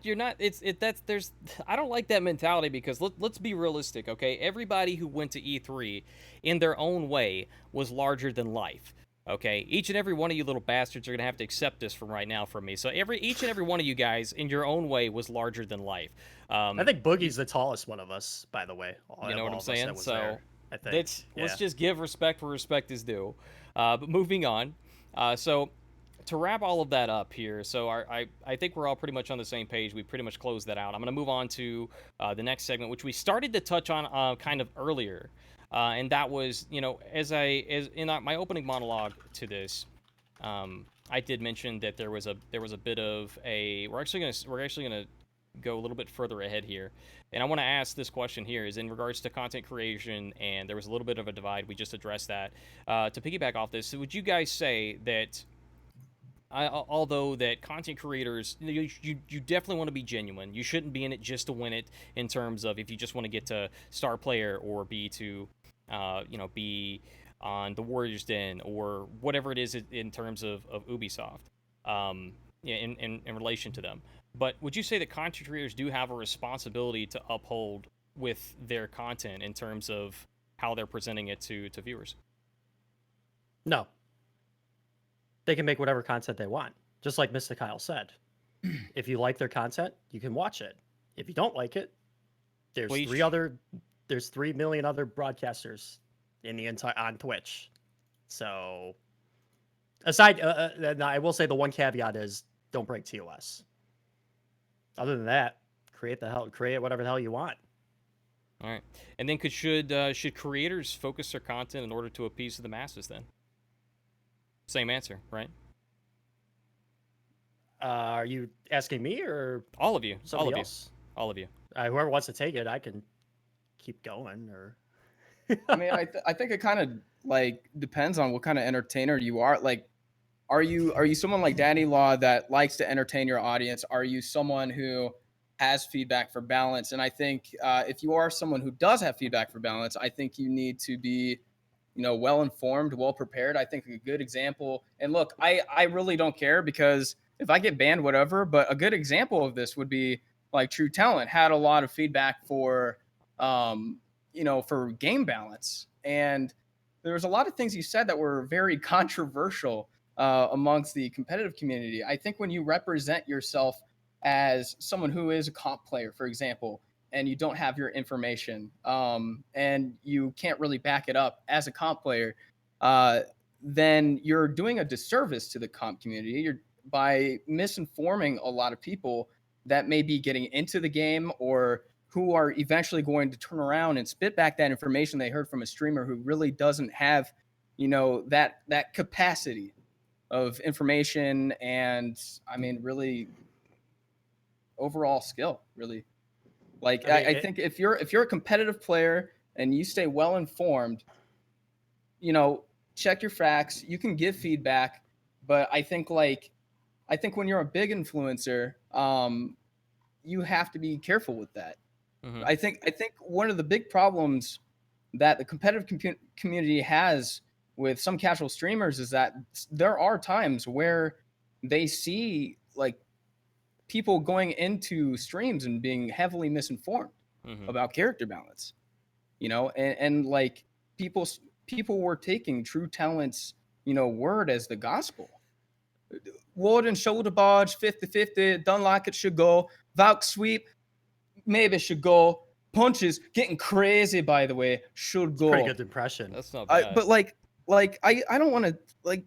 Like a 7 out of 10, I think. First of all, I don't want to see it. No, it's 50-50. Secondly, 7.5. I think to answer the question, yeah, I mean, you have, if you're going to be someone who is, who is a pillar in the community, I think you do have a responsibility to maintain, healthy information. So there's that. Yeah, that's That's kind of what I I agree was with that looking for. completely. I Yeah, disagree. I agree with that. So yeah, that's kind of what I was kind of looking to get from you guys, to see how you guys thought from that perspective. Like, it isn't like, I thought we hit a lot of really good points there. And I think that's accurate. I myself, I'm not a competitive player. I'm not at that level. I have been in a competitive tournament. That one lasted all of like 15 seconds, kind of like my sex life. But I mean, it was something that it was. It I will was. hook you up. Hey man, I'm just efficient, man. I got to do stuff. You know what I'm saying? So Efficient. That's a good way to I got spin it. stuff to That's why do, they bro. call them I got hybrids. stuff to I do, like guys. that. I got stuff to do. So, I mean, Turn a negative into a positive. exactly. It's Turning like a a job interview tactic. It's like. So, what are your 3 weaknesses and your 3 strengths? Well, my weakness is my strength. I'm good with time management. I'm fantastic with time management. I'm so good at it. Okay. There you go. Let's So, go, guys. while I may be a disappointment in one area, I'm really good at going back to getting more beer. So, Norgoz this weekend at the Comedy Store, by the way. so Bleach was hitting on a lot of really good points. I know I myself, as an example, like I said, I'm not a competitive player. I've played in a competitive tournament, but I have people coming in. Like Boogie had said earlier, there's always somebody new, and I'm one of those individuals that people will come into my channel because I've got Norgoz Twitch is my in-game name, so it's automatically a free advertisement, and it's something that people will come in and they'll either be trolly or they'll be cool. And I met a lot of really good people this last Tuesday. I'm coming off balance a little bit, but I want to say this in the light of all the negative stuff that we've had, right? I say on Tuesday, I met so many freaking wholesome people. It was insane. I've never had that many matches and that many people coming into Twitch chat that were just wholesome. There was even some fun toxicity, if you will, where they were kind of memeing and doing some silly shit, and then they came into the stream and they're like, "Hey, what's up?" I was like, "Oh, I know all 4 of you little bastards. You just beat the shit out of us." It was a hilariously fun time, and everybody was having a great old time. Now, my point is, and I digress, is even I've been in that position where I said something about I don't remember what it was. I said something about an attack. It was either, like, it was off by like 100 milliseconds, or I said it was punishable when it wasn't, or it was punishable when it isn't, or something like that. And they're like, this is not good. This is really bad information. And I kind of got back and forth with them. So ever since then, I've made it more of a point to be more informed on what's going on in the For Honor world with patch notes and everything. And if I'm not 100% sure on something, I'll say, listen, this is the way I believe it is. I could be mistaken on that, because just like you guys have been saying, you don't want to give misinformation to the folks, because I sometimes I myself will have new players welcome in my stream title. And when you have new people coming in, and it's like, hey, what can you tell me about the heroes? What are the new holy shitballs? That is a fun time. Thank you guys for the love. Like somebody said that in your chat one time? Yeah, that was a great time. It was a great No time. way. No So, kidding. How about that? distractions have been had. Congratulations. So I think this is speaking about a larger point about content creation as a whole. Mhm. I disagree with Bleach and Boogie. I think it depends on what type of content creator you want to be. If you want to be informative, be informative. If you want to be informative, do your homework. That's what I Research. said. That's exactly what I said. How Yeah. can you disagree? Well, then I do agree. Then I misheard what you said, and I apologize. But that's my that's my view on it, right? I mean, I don't think Bridging you have a divides, respons- people. It's happening. I don't think you have a responsibility to be informative to the community. I don't think True Talent had a responsibility to be informative. Well, at the same, like, if community. you're going to like sit there and talk about balance and stuff, like, you need to like Goes was saying, like, if he's like, hey, I believe this is what it is. If it's not, you know, but, like, a lot of people don't. You're cutting off. Wait, again, wait, by the way. Oh, What you did I cut cut off out? really bad. Go ahead and restart that, man. I'm back. Light, you can do it. I'm back. You guys hear me? Yep. Yes. All right. But Nodding my head. I'm Not trying to even saying figure. anything. I'm trying to Sorry. figure out what that might be. Do you have like anything like that's like Sensitivity. firing It's off? probably sensitivity in Discord. Oh, Yeah, that might might wanna that's lower my your mic. mic My mic could just sensitivity. be ass. You know, it could be that too. I No, but I wouldn't mean, say just- it's that. What I was saying is that, you know, you do have a responsibility. Like, if you're going to talk about the game Mhm. perspective, you can't just sit there and just, like, you know, go on your soapbox and just, like, say a whole bunch of shit that just isn't true, like things being Why not? unreactable when they are reactable, because then, like, just don't talk about something you don't know, because then you're just gonna have a bunch of people, like, that But it's happen a his- lot with people on But it's his you- channel. He can say But- whatever he wants, right? If you Yeah, don't but like why- it, As long That as it is doesn't so break the hype. TOS, That is so technically. irresponsible. You can do it. How is That's it- great. according to whom? Is irresponsible according to whom and why? I don't know. Why did Oh, no, here we Warlord go. get a nerf in season it's- two? No. It's responsible for the. Why did stability Warlord of the get a game that you're nerf playing. in season 2 when he didn't need one? I don't think True Talent, in my opinion, was Asking the tough pretending to be questions some that I don't sort have of. He was a answer pillar for. in the community, and he definitely influenced a lot of nerds. Yeah, he influences a lot of people, but I don't. think Yeah, he influenced has... a lot of people that said something, and guess what? Ubisoft listened to him. They nerfed a character, How do and you know they Ubisoft had to listened to bring him him? full circle That's How do you a know valid Ubisoft question. listened to based him? on the action. Based on the action, but that's I think that's you're more talking about correlation. You're speculation. talking about correlation, not causation. Okay. I mean, I could see You where you don't could see put it, the. but you don't see it. But you see a correlation, right? Here's what I could Yes, say. but correlation doesn't equal And causation. you don't agree that spreading misinformation is irresponsible? No, hold on a second. I think that spreading information is not something that is to the benefit of the community. If you want to be some informative arbiter of everything that is true about the community or about the game, but if I just want to run a stream and I want to have some people watch me and I want to say whatever the hell I want, who's gonna take that power away from me?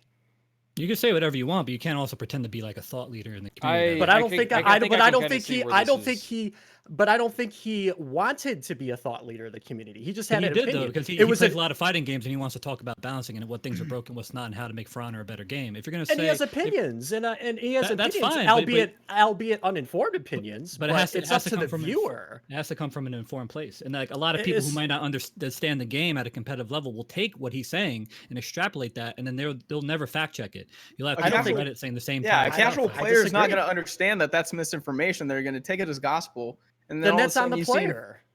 All right. Well, here's what I think we're all I think it should be on the kind of content saying creator. some One of the stream, same so things. one Hang streamer on a second, hang on a says second, one hang on. streamer Let me- says Valk is hang on great, now. another streamer says Valk sucks. Who decides whether that's true or not? Well, hey, listen, we're all pretty much saying the same thing. Is that we have two sides of the same coin, essentially.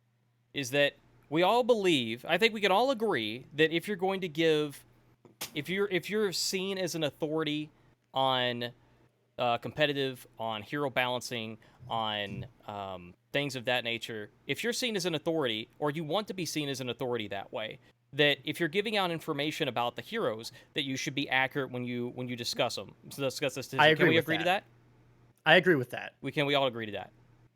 That's all I'm saying. Like, if you're gonna talk about it, you gotta come from an informed place. Otherwise, Okay. like, That's you know, where I I don't really know what. But and just preface what you're saying by saying this is just my opinion. I don't think it's true. Like, you know, when you're talking about like goes saying the milliseconds of attack, what's reactable, what's not, what's broken, what's not. Like, you know, some of that's your opinion, but some of that also is true. Like, there's certain attacks that are reactable that aren't.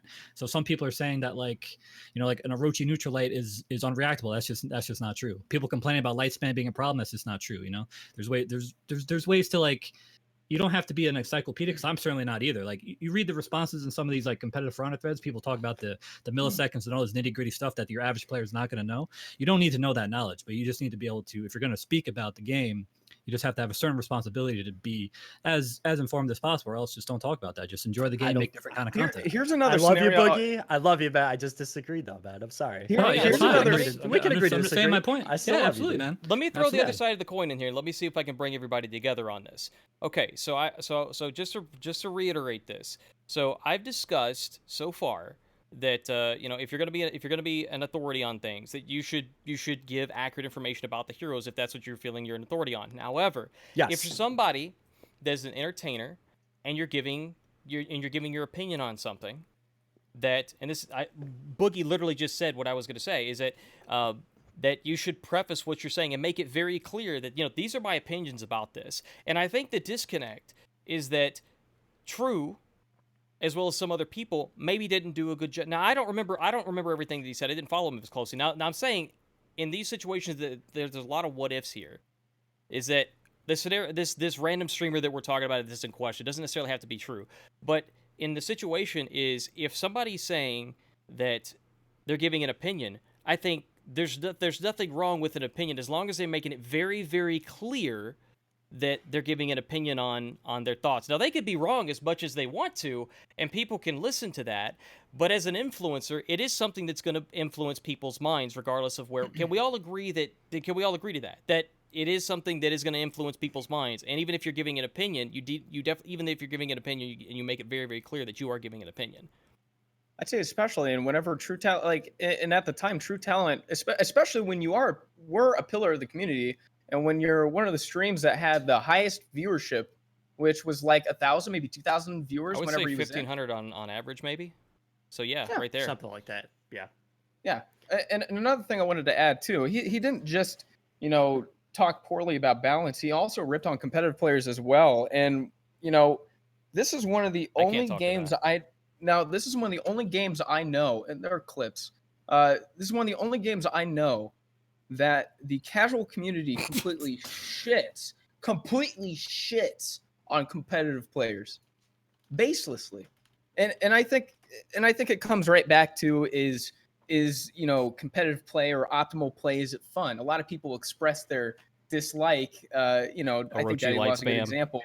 I think Daddy Law is a good example of talking about how he hates really sweaty players and not liking to fight against them. And it goes right back to it's not the player's fault. It's the fault of the terrible game balance.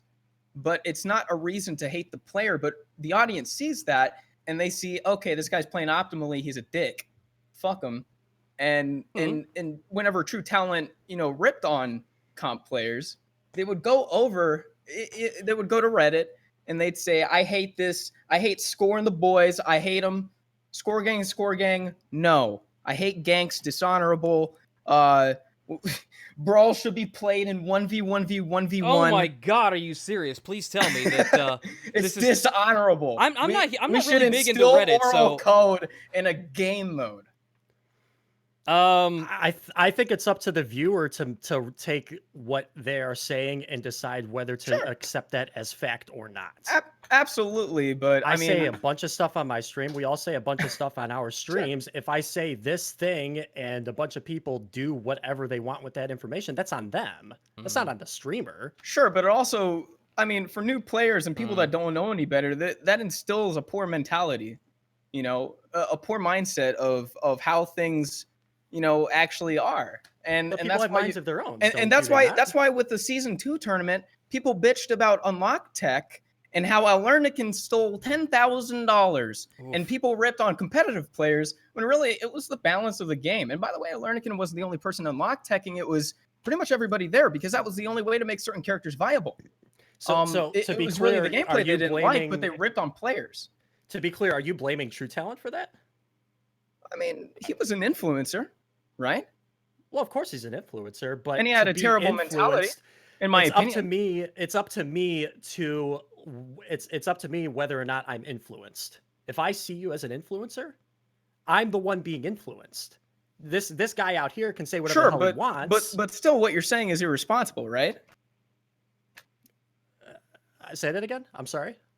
I mean, still having that mindset and instilling that on other people is still irresponsible, though. According to whom? I think okay. Let me make sure we're both on the I same don't know. page. So I you're mean, saying I'd be able to bring him up, but Clutchmeister Right? wasn't able to be here today, unfortunately. So I don't know. Even if it's clutch, according to What about who? If I Rusty? say, Yeah, where's Rusty at? The guy that only looks. Yeah. I don't know. So I mean, moving on. and by the way, true saying 50-50 or don't like it should go. Is that not an opinion?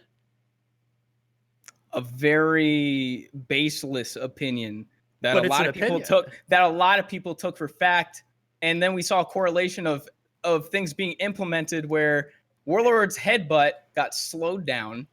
He had an increased startup from 100 ms startup to 300 ms startup on the forward dodge to headbutt, which made it even slower. So you could just side dodge guard break it.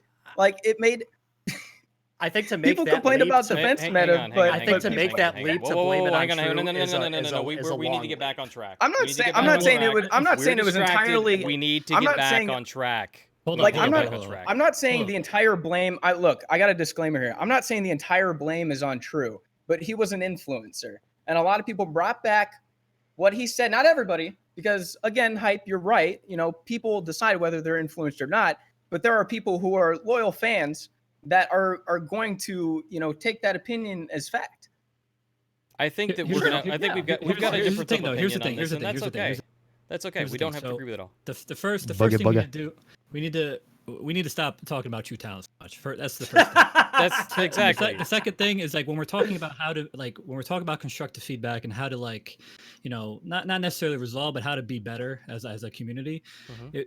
It all trickles down. Like if somebody, if a prominent content creator is saying stuff that's just not true about the game or the way the game's balanced, and then people take that and then start complaining about the game on Reddit and to the devs about stuff that's just not true, like a certain character being OP or some sort of mechanic or whatever, or some sort of like perception they have about the comp scene, then that causes the problem that we're seeing where people aren't being constructive. They're just having just kind of like baseless kind of like complaints, you know what I mean? So like that, like if we're going to try and like be better about how we're giving feedback and how we interact as a community, then like it will trickle down if people are up there just saying things that aren't true. No talent. Well, see, I think that, and what you're saying, I want to piggyback off of that, and I want to What say was that this. at the end? I want to reintroduce everybody to the show here. My name is Norgoz. I am the host here of the Warcry Podcast. I'm joined by Hyperion, Boogie, and Bleach, fellow content creators and parts of the community. And we do appreciate you guys all being here, and I appreciate you guys joining us today. And I want to piggyback off of what Boogie was saying in terms of like content creators and what we represent, because. And I'm not trying to toot our horns here, because this is kind of a collective effort here between the four of us. But from the very beginning, with this podcast, kind of its origins were, I put out a tweet and I said, I think that we need to, something to the effect of, I said, I think we need to have a conversation about, or I wanted to make a comment about the conversation and the reaction and the backlash with E3. And a lot of you guys responded to that, saying that you were interested in hearing a podcast, or maybe we should have a podcast about this, or hey, I'll be a part of this podcast. And that was kind of the origin for it. And that's actually exactly what I was hoping to get as a reaction, because I wanted to have this be born and be birthed. So we did make this happen, and we came together and we did this. Now, what I wanted to say with that is that it became a much larger thing than just a podcast about us talking about the community, talking about game development, talking about different disagreements within the community and whatnot. This is, in a way, it's, again, not to toot our own horns here, this has become a little bit larger and bigger than the four of us, because we have a community of people that has come here together to watch and listen to everything that we've been discussing tonight. I believe this is something that has gotten the attention of Ubisoft and representatives of For Honor. I don't know if anybody of them is here watching live right now, but it is something that has become much larger than just a suggestion that was made on Twitter. And I wanted to thank all of you guys here that is attending live, all of you guys watching the VOD, or if we put this up on YouTube, all you guys watching that, and of course, my three fellow guests, Hyperion, Boogie, and Bleach, for coming together on this. I mean, we talked about a lot of stuff tonight. Thanks, man. I've got more things that I want to run by, but I wanted to bring us all back together on that point, because this is something that the whole purpose of this. I want to go back to this. I have a docket, of different things that we want to discuss, some topics and stuff. And our purpose is to objectively discuss the divide amongst the For Honor community, ultimately with the intent to bridge the divide and positively impact the constant backlash and negativity against game developers and the divide between content creators. And I think that we have made strides on doing that. So I think that this is great. We've had a really good discussion so far, but I think that that's something that I do want to bring to light that maybe some of us might not have thought about, but it is something that I wanted to make sure that I pointed out. Like, we do realize that this podcast has kind of become bigger than all of us, and it is something that I know that I want to do again in the future, so we can have deeper discussions about certain things that might be behind the scenes with people that I didn't have on tonight. I will be reaching out to some people, as some of you have already reached out to me, to have different discussions about game development, about things from behind the scenes, and so on and so forth. So I wanted to bring us back together on that. And segueing into our next topic, constant backlash and disrespect of For Honor developers. We touched on this a little bit when it came to like the E3 announcements, the reactions to that. And I think we can all agree that there was a little bit of a disappointment there. We've talked about things that we could have done, that they could have done differently. We've acknowledged that, again, even if you'd watch Playing Hard through Netflix, that shows the human element of game development. We've acknowledged that programming as a whole is a lot more difficult than it may seem at a glance. I mean, I've done a little bit of coding in the past. I'm not a programmer, but I've done a little bit of coding in the past on some game modifications, and I can tell you, changing one little thing that may seem like nothing, changing the value of something from a 0 to a 1, can break the entire rest of the code. And it's something that it has completely nothing to do with what you changed at all, except it does actually break that. So I understand that side of it too.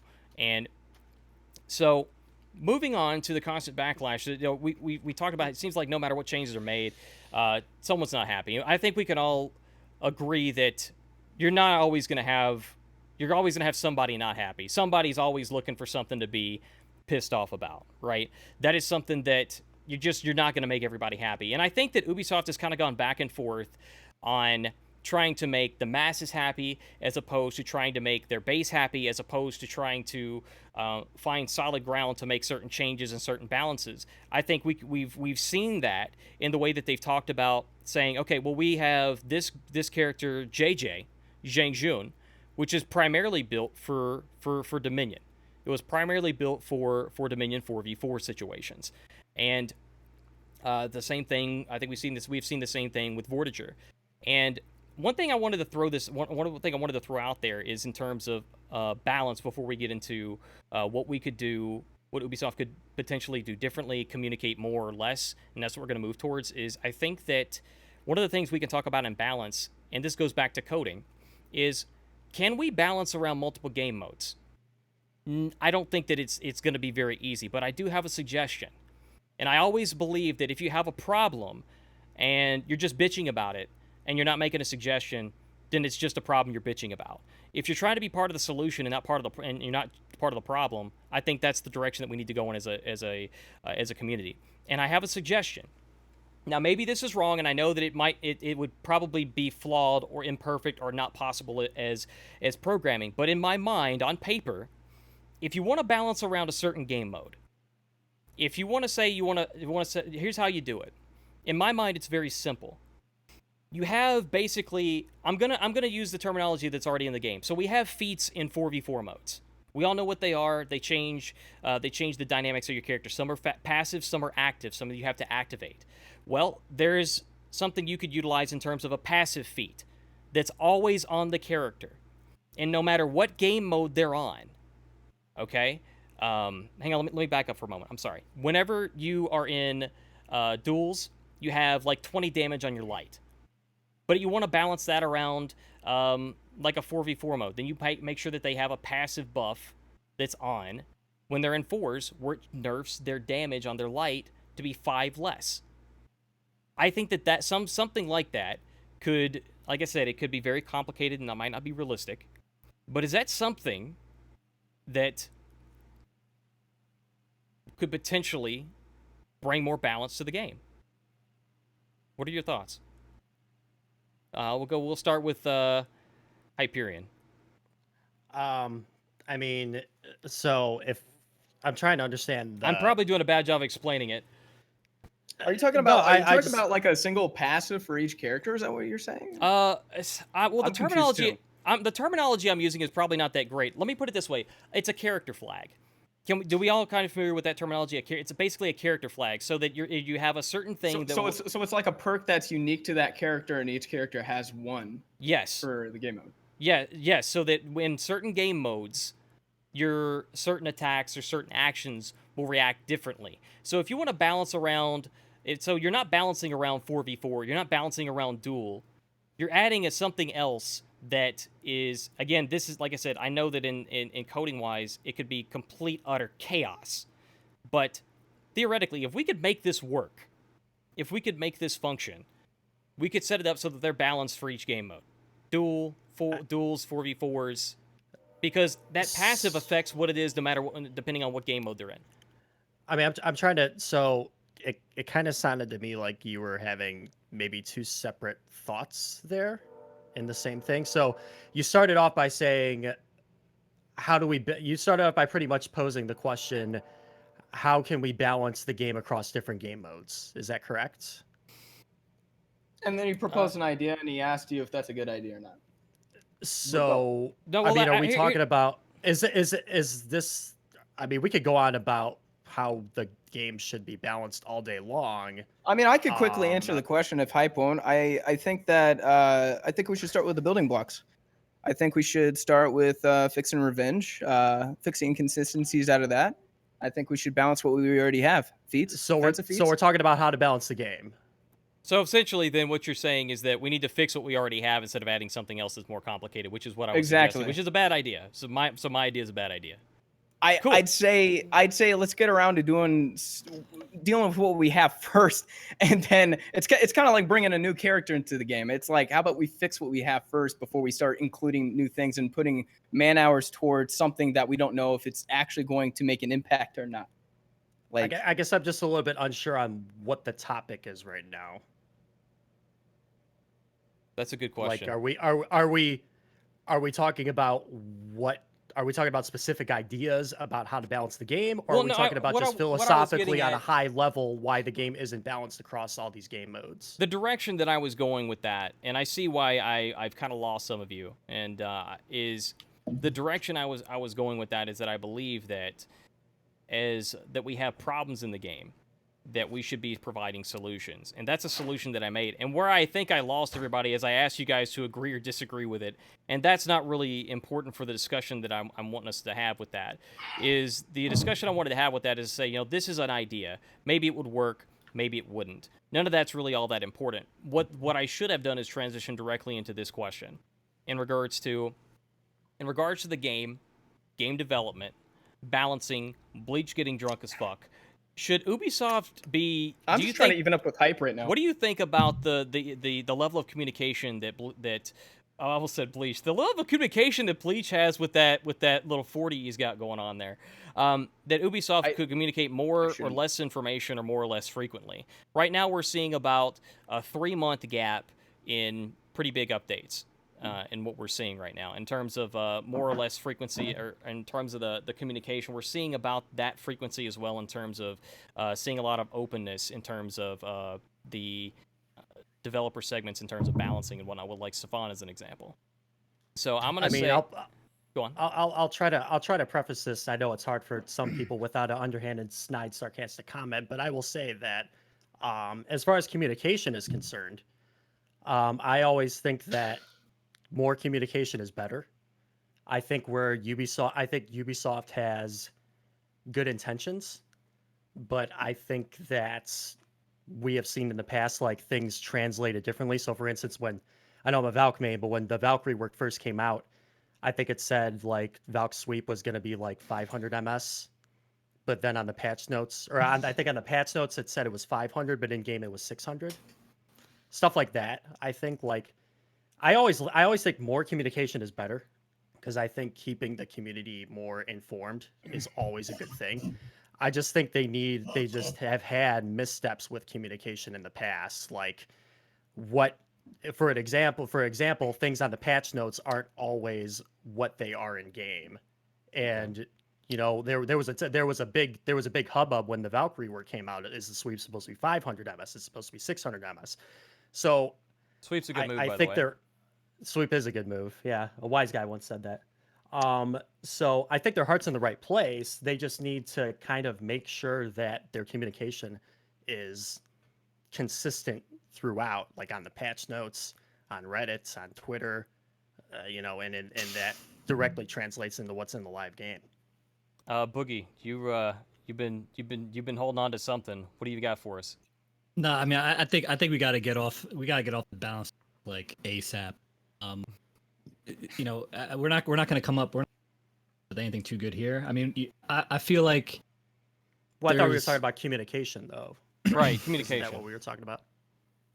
Oh, no, I led in with a suggestion that I was using as an example. I think we should be, as a community, I think we should provide suggestions and not just complaints. And where I lost people is where I said, "Hey, what do you think about this?" Because I'm an idiot. I'm here, and that's man. not what I'm. And I that's not what was I'm. That's all not the way what. there That's with not you. what this conversation is supposed to be about. So the question is, like, should Ubisoft communicate more or less information, or more or less frequently, in terms of the game development and the game balance with the community? I mean, Go ahead. Sorry. I don't know how they can do it, because obviously, like, it seems like their like timeline when it comes to a lot of balance changes, it takes a while. So like I feel like they just don't have much to say. I mean, they could tell us like things that they're working on. I think they used to have like a running list of like known issues in the community, so like to kind of let people know they're aware of them. But I don't think that really came with the timeline either. Like for things like, I mean, I'll bring back to like something I care about, like, Hype was talking about, Valkyrie in the rework, but like with Glad's guard, I expected Glad's guard to be buffed in the mid-season patch.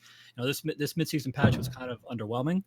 The mid-season patch was kind of a way to like have more frequent big, meta shifts in a way where like big changes would occur, and this mid-season patch was definitely underwhelming. So maybe they could have communicated that a little bit ahead of time, but like, hey, this is like some of the things we're working on. But I feel like I'm not a developer, and obviously none of us are, Right. but I feel like they're so gun shy about saying something far out, and then it like not coming to fruition until much later. Like, and the biggest example I think too is like the whole Lawbringer rework. Like the Lawbringer rework was mentioned in like an official like dev Vidoc or something, like in the lead up to, I forget which season, but it was like whenever they first mentioned the Lawbringer rework, I think it came a season or two later. Like another group of heroes got reworked before Lawbringer ended up getting reworked. So that was very confusing for some people, because like people were speculating that Lawbringer was going to get a rework, and then he didn't. Then he got one the following season. So I feel like internally they're probably like, oh, we're definitely reworking Lawbringer, but then they kind of said it in passing, and then the community kind of takes that and runs with it. So I feel like it's kind of a double-edged sword in a way, where like they can communicate things ahead of time, but then that might change. So then people get their hopes up that a hero's getting reworked. Or like imagine if they told me like Glad was getting his guard buffed in the mid-season patch, and then that didn't happen, I would have bugged out, man. Like, Right there. I feel like it's tough for them to communicate too far in advance, but I think they could be maybe a little bit more open when it comes to like maybe like the postmortem, be like, hey, we did these things because of X, Y, and Z, and now we're working on this. We'll let you know what happens. And I think too, like another big example was when Stefan, in just like a very like brief Q&A on one of the Warriors Den, he talked about Nobushi's hidden stance getting nerfed, Sifu stance getting nerfed, and Shinobi backflip getting nerfed. That was just like a very one-off answer to a Q&A.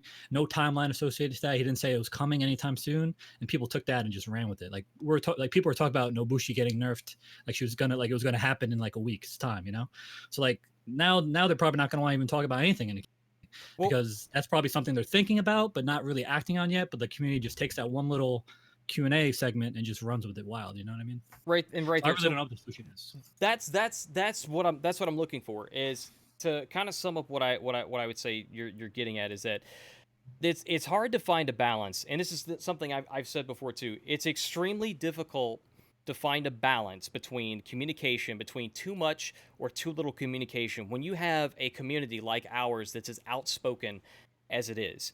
And this part of this podcast has been discussing about the backlash against the development team in terms of how it's being submitted. You know, whether it's professional or whether it's just, you know, just blatant disregard for who they are, what they're doing. We've had a lot of people they'll just say, oh, no matter what it is, like, okay, so this, you know what, we're gonna buff Raider. Raider needs it. Okay, that's great. It gets buffed. People immediately get pissed off. And yes, there were some parts of the kit that at that point with the buff, yes, you could argue that there were some parts that were OP. But the level of backlash because people were not being able to react to 400 millisecond lights. Now, you people on console, I completely understand your frustration with that. You can't. It's pretty much a 50-50. I understand that. It is really, really rough to react to that on console. That's a great term to use right now, by the way. You know, 50-50. I'm telling you, My impersonation was as bad as the advice you gave. Yes, go on. So I liked it. So anyway, my point is that, like I said, it is difficult, and that's part of what this podcast is about, to make sure that we're bringing people together. We're trying to give the community something to keep in mind, is that, yes, could we have a talk, could we talk more about balance? Could we talk less about balance? Yes, the For Honor development team could, but there's so much outspoken shit that happens with players. How can we expect a development team to tell us more information when no matter what is being shared with us, it's a lot of the times, even if it's valid stuff or invalid stuff, either way it goes, people are just throwing out there saying, "Oh, fuck the devs, this is bullshit." When are you gonna fucking nerf Orochi light spam? And by the way, light spam is a silly term. You need to stop saying it and just be able to react to it. You know, Orochi's been buffed for like a year now. Please get over that shit. Thank you. Go ahead, Bleach. You're waiting for it. Go for it. So how about we talk about how we voice those things and enhance our communication, right? What happened to public test servers? Well, I think what happened to public test servers is, and you guys correct me if I'm wrong, I want to get your feedback on this. I don't think anybody used it. Did anybody use the public test servers? How many people actually legitimately People used played the hell out of those public for test the marching fire one. I think that completely saved them. Okay, well that one, yeah, a lot of people did. I mean, marching fire, tons of people did. I have Kaios in my chat right now. I see a handful of comp players that I see in chat that I know for a fact because I played against them. They were in that PTS, and those are definitely the people you want to see in that PTS because those are the type of people to give you credible feedback. Like Marching fire that is so overwhelming without the test server. Like JJ would have been terrible. Challenge Yandi would. You would still be able to emote. Oh, I'm missing like half lost a little bit. Sorry. Sorry, low quality. Boogie speaks, Bleach sleeps, hype talks. Norgoz sleeps. I love it. No, but all I was saying is that the public test server for Marching Fire. For marching fire, what? You got it out again. Holy shit! All right, I'm giving up. Goodbye. Check your sensitivity in Discord. Are you using a Yeti? A Yeti? Like lower your sensitivity in Discord if it's like. Can you guys hear me? Can you guys hear me? Yes, we got you. All right, yeah. All I was saying is that I think the public test server for Marching Fire definitely saved that expansion because I think a lot of those heroes would. God damn it! I don't know what that is. I know that's really, really frustrating. This is funnier than it actually should be. Like it really is. It really is. It's not, but it's to me. I'm not finding it that way. I know it's frustrating as hell. Okay, so if I was a talk show host, I'd be fired. We've been talking about a lot of things here tonight. We've talked about balance a little bit here and there, and our topics were primarily focused around community divide, ether reaction, streamer influence, and I got to say that right now we're talking a lot about game development. That kind of falls back into the community divide and the E3 reaction. Now, some of you guys were asking about that in chat, so I wanted to address that. So. Okay, so I want to see about, we're getting toward the tail end of these conversations. And there's one last thing that I want to ask each and every one of you. Before I do that, hi, my name is Norgoz, and I wanted you to know that I'm here. And I'm here with Hyperion and Boogie and Bleach. You know, your beard's a lot better than daddy laws. Tell you This what. this is the entire reason I brought you on the podcast, by the way, Bleach. Wow. Actually, so one thing, I actually do want to pose a question to you, Bleach, and this is actually into to kind of one of the ways, one thing to kind of start getting us towards a closing out is you as an example is, and I didn't have this on the docket. There's one question I want to ask all of you that's not here on the list, and Bleach, you as an example have been somebody who, I'm trying to be delicate about how I want to word this. You were very outspoken against the development team a while ago, and by a while ago I mean like some time ago. At this point, you're still at this point you're looking at things in an objective way, and I'm sure you were then, but you were more outspoken, and you're kind of a different version of yourself. I think you're, some might even say like a better version of yourself, because you're looking at things in an objective way. You're still giving things, you're still calling out the devs when things are wrong, but you're giving them credit when they're right. I remember you did an Orochi write-up guide on Reddit as an example of different suggestions of what we could do differently with Orochi as an example. So again, so that falls back on to giving suggestions to where problems are. So what is it that kind of made you turn around and see things a little bit differently and approach things in a different way when it comes to that approach of feedback? Streaming. I mean, streaming gave me connections to all sorts of people throughout the community, whether that is competitive, casual. And I mean, I had some really bad first impressions in this community.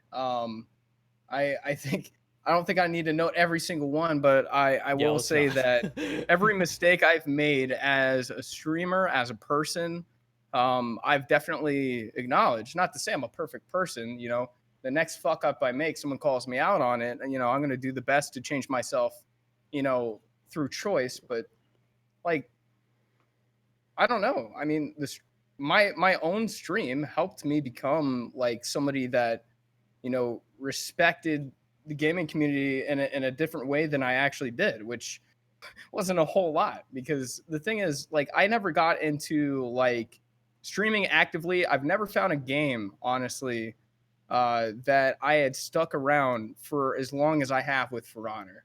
And that's just because it's a very unique game in itself. Not that it's perfect, because it's far from it. But just staying in it because I enjoyed it to a fault. Mm-hmm. And the fact that I wanted to stay with, I wanted to stay with some of the people that I had met, the connections I made, and have fun with the people that I got to know. I found things that were wrong with me. I would look at my own streams and be like, wow, I look like a fucking asshole. Wow, what I said there, that was stupid. Like, it was just small things. And I mean, especially like last year, like I made a tweet about, and added Eric Pope, and I complained about the Orochi rework, and he gave me a reply, and I didn't like it, and I gave my opinion. And it's like it goes back to what I said about like devs, like they're there for PR, and there's only so much they can do. Mm-hmm. They can't go beyond their abilities and fix what you want them to do. And like, it's just small things that I had to learn getting into the gaming community as a streamer and just as really a gamer, because I never really talked to anybody. Before I did this, I was in high school making fucking trolling videos on Call of Duty. Like, and I didn't talk to anybody. I wasn't in a community. Like, there's just a lot of things I had to learn that definitely came late. I'm 25. But yeah. I think that if everything that you said, I think a lot of us can react to, or can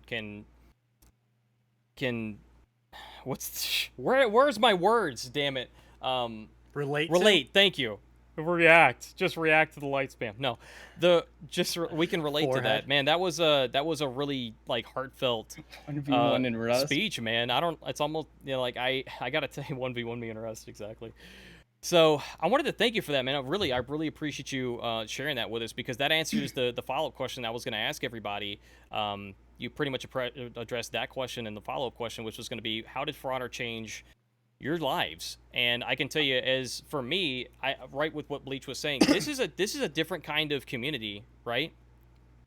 This is a different game. I've streamed a lot of different games in the past. I got my start with Arcage. And Firefall. I met some of the people in the dev team on Firefall, and they were really great people. Moved on to Clash of Clans just by happenstance, and I was very big with very very very very big well-to-do in the Clash of Clans world. And I'm not trying to toot my horn. There's a point that I'm making to this. As big as I was in Clash of Clans, I feel like I am bigger and larger than life in this For Honor community, despite numbers-wise and analytically, I had more numbers in Clash of Clans, but I didn't have a community like I have or like I feel like I'm a part of here in For Honor. And part of on Twitch, outside of Twitch, the For Honor community is very, very tight knit. And I have to say that I've been playing this game, I've been streaming this game since before its original launch, and I love every moment of it, even though sometimes we all get salty, we all get tilted. It happens. You get pissed off, you cuss somebody out, even though Ice-T says you're not supposed to tell them to go fuck their mother with the controller. We never got to that soundbite. But, it's we all get tilted sometimes, and it happens. And it's okay. It's all right to have those moments, but as long as you come back from that and you recognize, hey, there's a lot of love to give in this community. And I wanted to, take a moment and thank you all for that. And that's kind of what I have to say is that's what's changed for me. And do you guys feel the same way? And how has For Honor changed your life? Because I can't say that there's been any other game that I've ever been a part of where I felt like I was actually part of the community like I have here with the For Honor community. Hyperion. I mean, yeah, for sure. Like, I wanted to stream on Twitch a lot longer before I actually started streaming on Twitch, and For Honor was the game I chose. I just went with it, and I grew from nothing. I became partnered. I met a lot of awesome people. I mean, I met you. I met Boogie. I met Bleach. I met others in the chat right now that are, that have impacted my life in a significant way, and that's an awesome experience. I've been able to go to Montreal. I've been able to go to E3. I mean, it's how I got my start on Twitch, and I wouldn't, and you're right. There's something. For all of For Honor's flaws and for all of the execution mishaps For Honor has, I think the one thing they really do have is a tight-knit, passionate community that wants the game to succeed. There's just something about the game. It's a brand new game, and I've said this so many times I can't even count. It's the only game of its kind. There's not another game out there like it.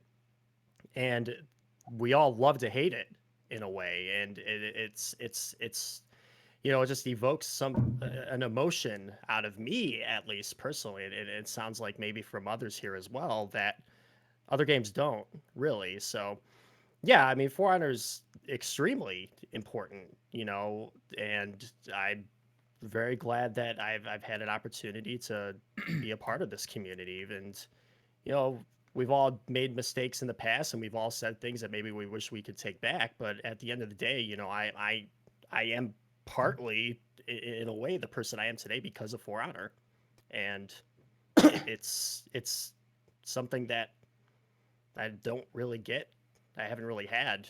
I mean, I've always wanted to play video games with a group of friends just to like hang out, and I wasn't able to do that before For Honor. So just little things like that too, and it's something. I mean, it's something. It's hard to describe, but it's been an amazing experience for sure. All right, I wanna hear from you, Boogie. How's For Honor changed your life?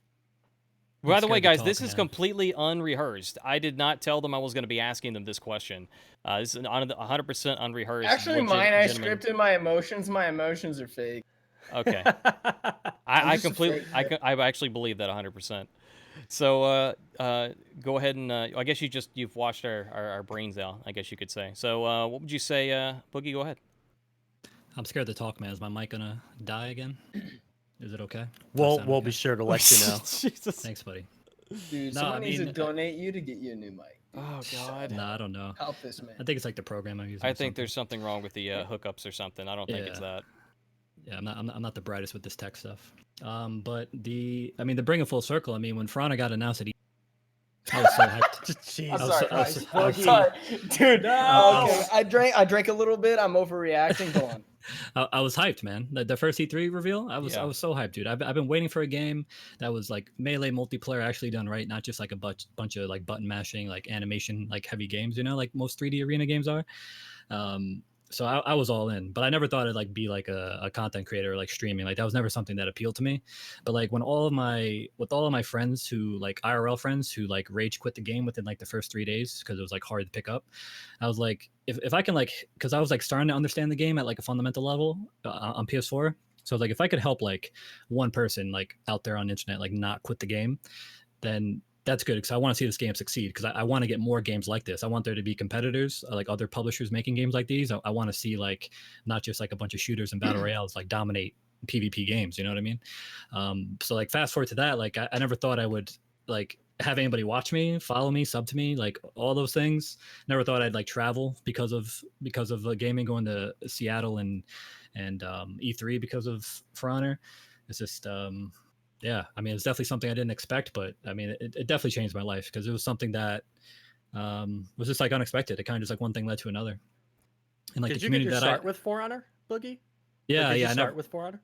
yeah, I never You did never streamed anything else? Nah, it was all For Honor. So it's been a wild ride, man. And I appreciate like my community, also the community at large. People in here, a lot of great creators and streamers as well. I'm glad I got to meet some of them in person and online as well. So you know, like Hype was saying, there's nothing quite like this out there. I think that's There's kind of nothing. the problem. Like there's nothing for the devs to compare to. I don't think anybody in Ubisoft has fighting game experience when it comes to development or even I don't want to say competitive games. I'm sure there's some of them games had like some online competitive, but I mean, you know, there's nothing to compare to. So they're really out in uncharted territory. I do hope they get a competitor Very well because said. like the only when you know, when companies compete, the only people that win are the consumers. So I want like maybe not EA, but maybe like just like somebody else who's big enough to like. Oh God, not EA. Yeah, not Oh god, here we go. Yeah. Let's, Oh, okay, God. let's I am a little sad about God. Morehouse just because their viewer rates are dropping. I think a big thing with that too. I've noticed that there's a lot of games with server browsers that like I think people look at server browsers and I'm like, thank God For Honor doesn't have a server browser because this exact thing would happen.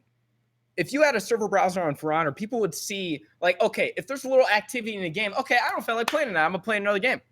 People did that with Battlefield. People are doing it with Mordhau right now. There's like like if there's like two servers or something, it's like, okay, I go to one server, get stomped, go to another server, get stomped, given I suck at Mordhau. But like, here's the thing, like if people see inactivity at all, they're going to be less inclined to play. Mhm. And that's what I'd be worried about with For Honor in its current state. Although I do think the numbers are kind of there for a fighting game. It's just like we still need the tools to make it grow. You know, we need the 50-50 shoulder barge of For Honor game balance to come in, and we can have all the ups in the world. Crack can have all the memes. Pope will come back. Damien will come back. Don't forget about Damien, that sexy motherfucker. Yeah. And we will thrive. We'll make lots of money, and Hyperion's head will grow 3 times the size. So I think really quick, guys. I want to all right. touch on something Boogie said because he, Go ahead. you know, he mentioned that, you know, For Honor competitors and everything like that. We want to see all that stuff, you know, and I think that's. I mean, I think a lot of times when we talk about For Honor balance and, you know, we want the game to be the best version of itself it can possibly be and all this stuff, and we want it to be perfect and competitive and all that. I mean, I think Ubisoft is learning as much about this game as we are, because it's a brand new game. Like Boogie said, and like I said earlier, there's nothing else out there like it. I think we forget that sometimes. Like, we don't have a Street Fighter to compare this to, or a Mortal Kombat, or a Tekken, or a Dragon Ball Fighters, or all these other fighting games, because it's not any of those games. This is a brand new IP. It's a brand new type of combat system that nobody really has ever done before. And I think if people think about that before jumping onto Reddit, you know, maybe they'll, if not think twice about what they're going to say, maybe put it in a little bit of a different way, because, you know, nobody does anything the first time perfect. No. Like, I mean, very, very, very few people do. And if you do, more often than not, it's just because of dumb luck, right? So I think the more games like this we see, it's going to be better for everybody, and it's going to make For Honor improve, or whatever the spiritual successor of For Honor is, or whatever For Honor 2 ends up being, or whatever the next For Honor type game Ubisoft decides to make. And it has to be Ubisoft. Ubisoft. Everybody's going to improve, and we're all going to benefit from more of this type of game. Because I do think For Honor, again, despite all of its flaws and execution mishaps, they're on to something with this game. There is something about this game that everybody is that a lot of people are drawn to and passionate about. They just need some more time to figure it out, All right, so I gotta throw in here and kind of bring all this together, and I gotta agree with you guys pretty much 100%. I think with almost everything that you guys have said here in this last little portion of this segment. For Honor, there's no specific roadmap that was given that they can follow. They really jumped out and they took a risk. It was a big risk. If you go back and you watch Playing Hard, the Netflix documentary on For Honor, they hold nothing back. They really hold nothing back. I mean, it's brutal. It is very human. It is very genuine.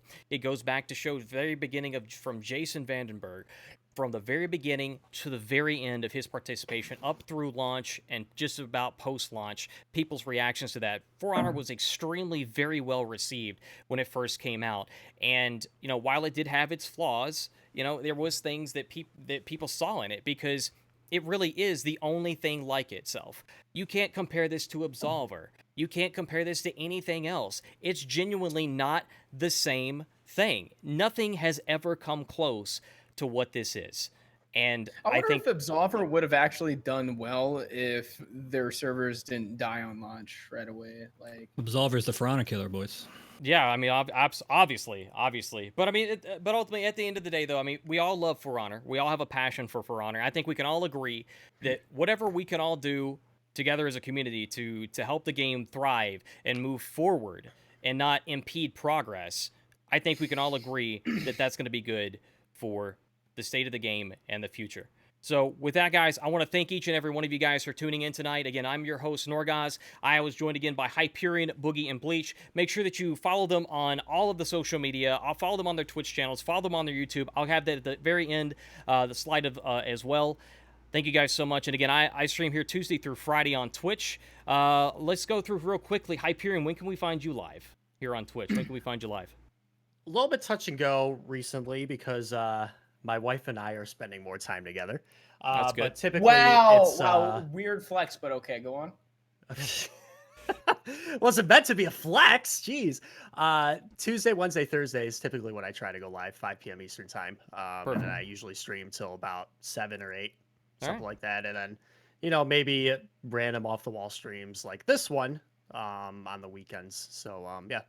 Easiest way to know when I go live next is by following. Following, exactly. Thank you very much for that, Hyperion. Appreciate you being part of the cast. Bleach, when can we find you live? Dude, I'm live right now. Oh, but he's doing it live, y'all. Holy shit. So I'm a nighttime streamer. And like you me. can find me like Friday, Saturday, Sunday, Monday. So 4 days in a row, pretty much, unless I say otherwise on my Discord. From like 11 p.m. Central Standard Time until I get tired of the shit, which is about 5 hours. So, all right. And LightBoogey. Catch me outside. Except just be inside, be safe. It's nighttime. Don't get kidnapped, murder rape. LightBoogey, when can we find you live, and when can we find out, or where can we find out about the next For Honor console tournaments as well? Monday through Thursday, 8 p.m. Eastern. Twitch.tv/LightBoogey. Next tournament. Your mic's cutting out again. I swear to God, it is. Was it not? Dude, it was. I'm giving up. Am I good? Hello? I think you were good now. I'm giving up. Yeah, Monday through Thursday, 8 p.m. Eastern.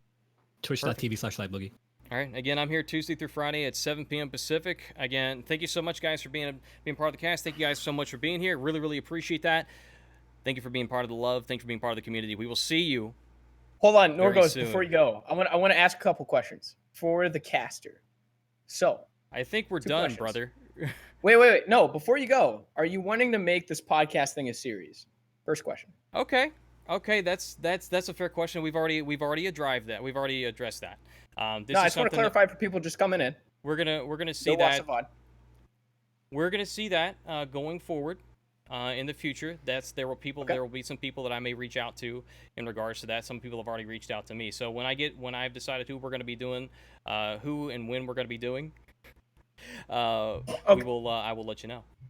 Yeah. Second question was going. Yeah, you already answered. It was, are we going to have competitive players come in here? Because we talk a lot about, sealing the divide, but I could bring up the fact that I wanted Clutch to be in here for this discussion because I know that it's. Understand. I know I know the subjects you wanted to dabble on, but you saw how the discussion went. This is why I wanted a competitive representative of the community to come in here. And I completely understand. And I really appreciate that, brother. I do.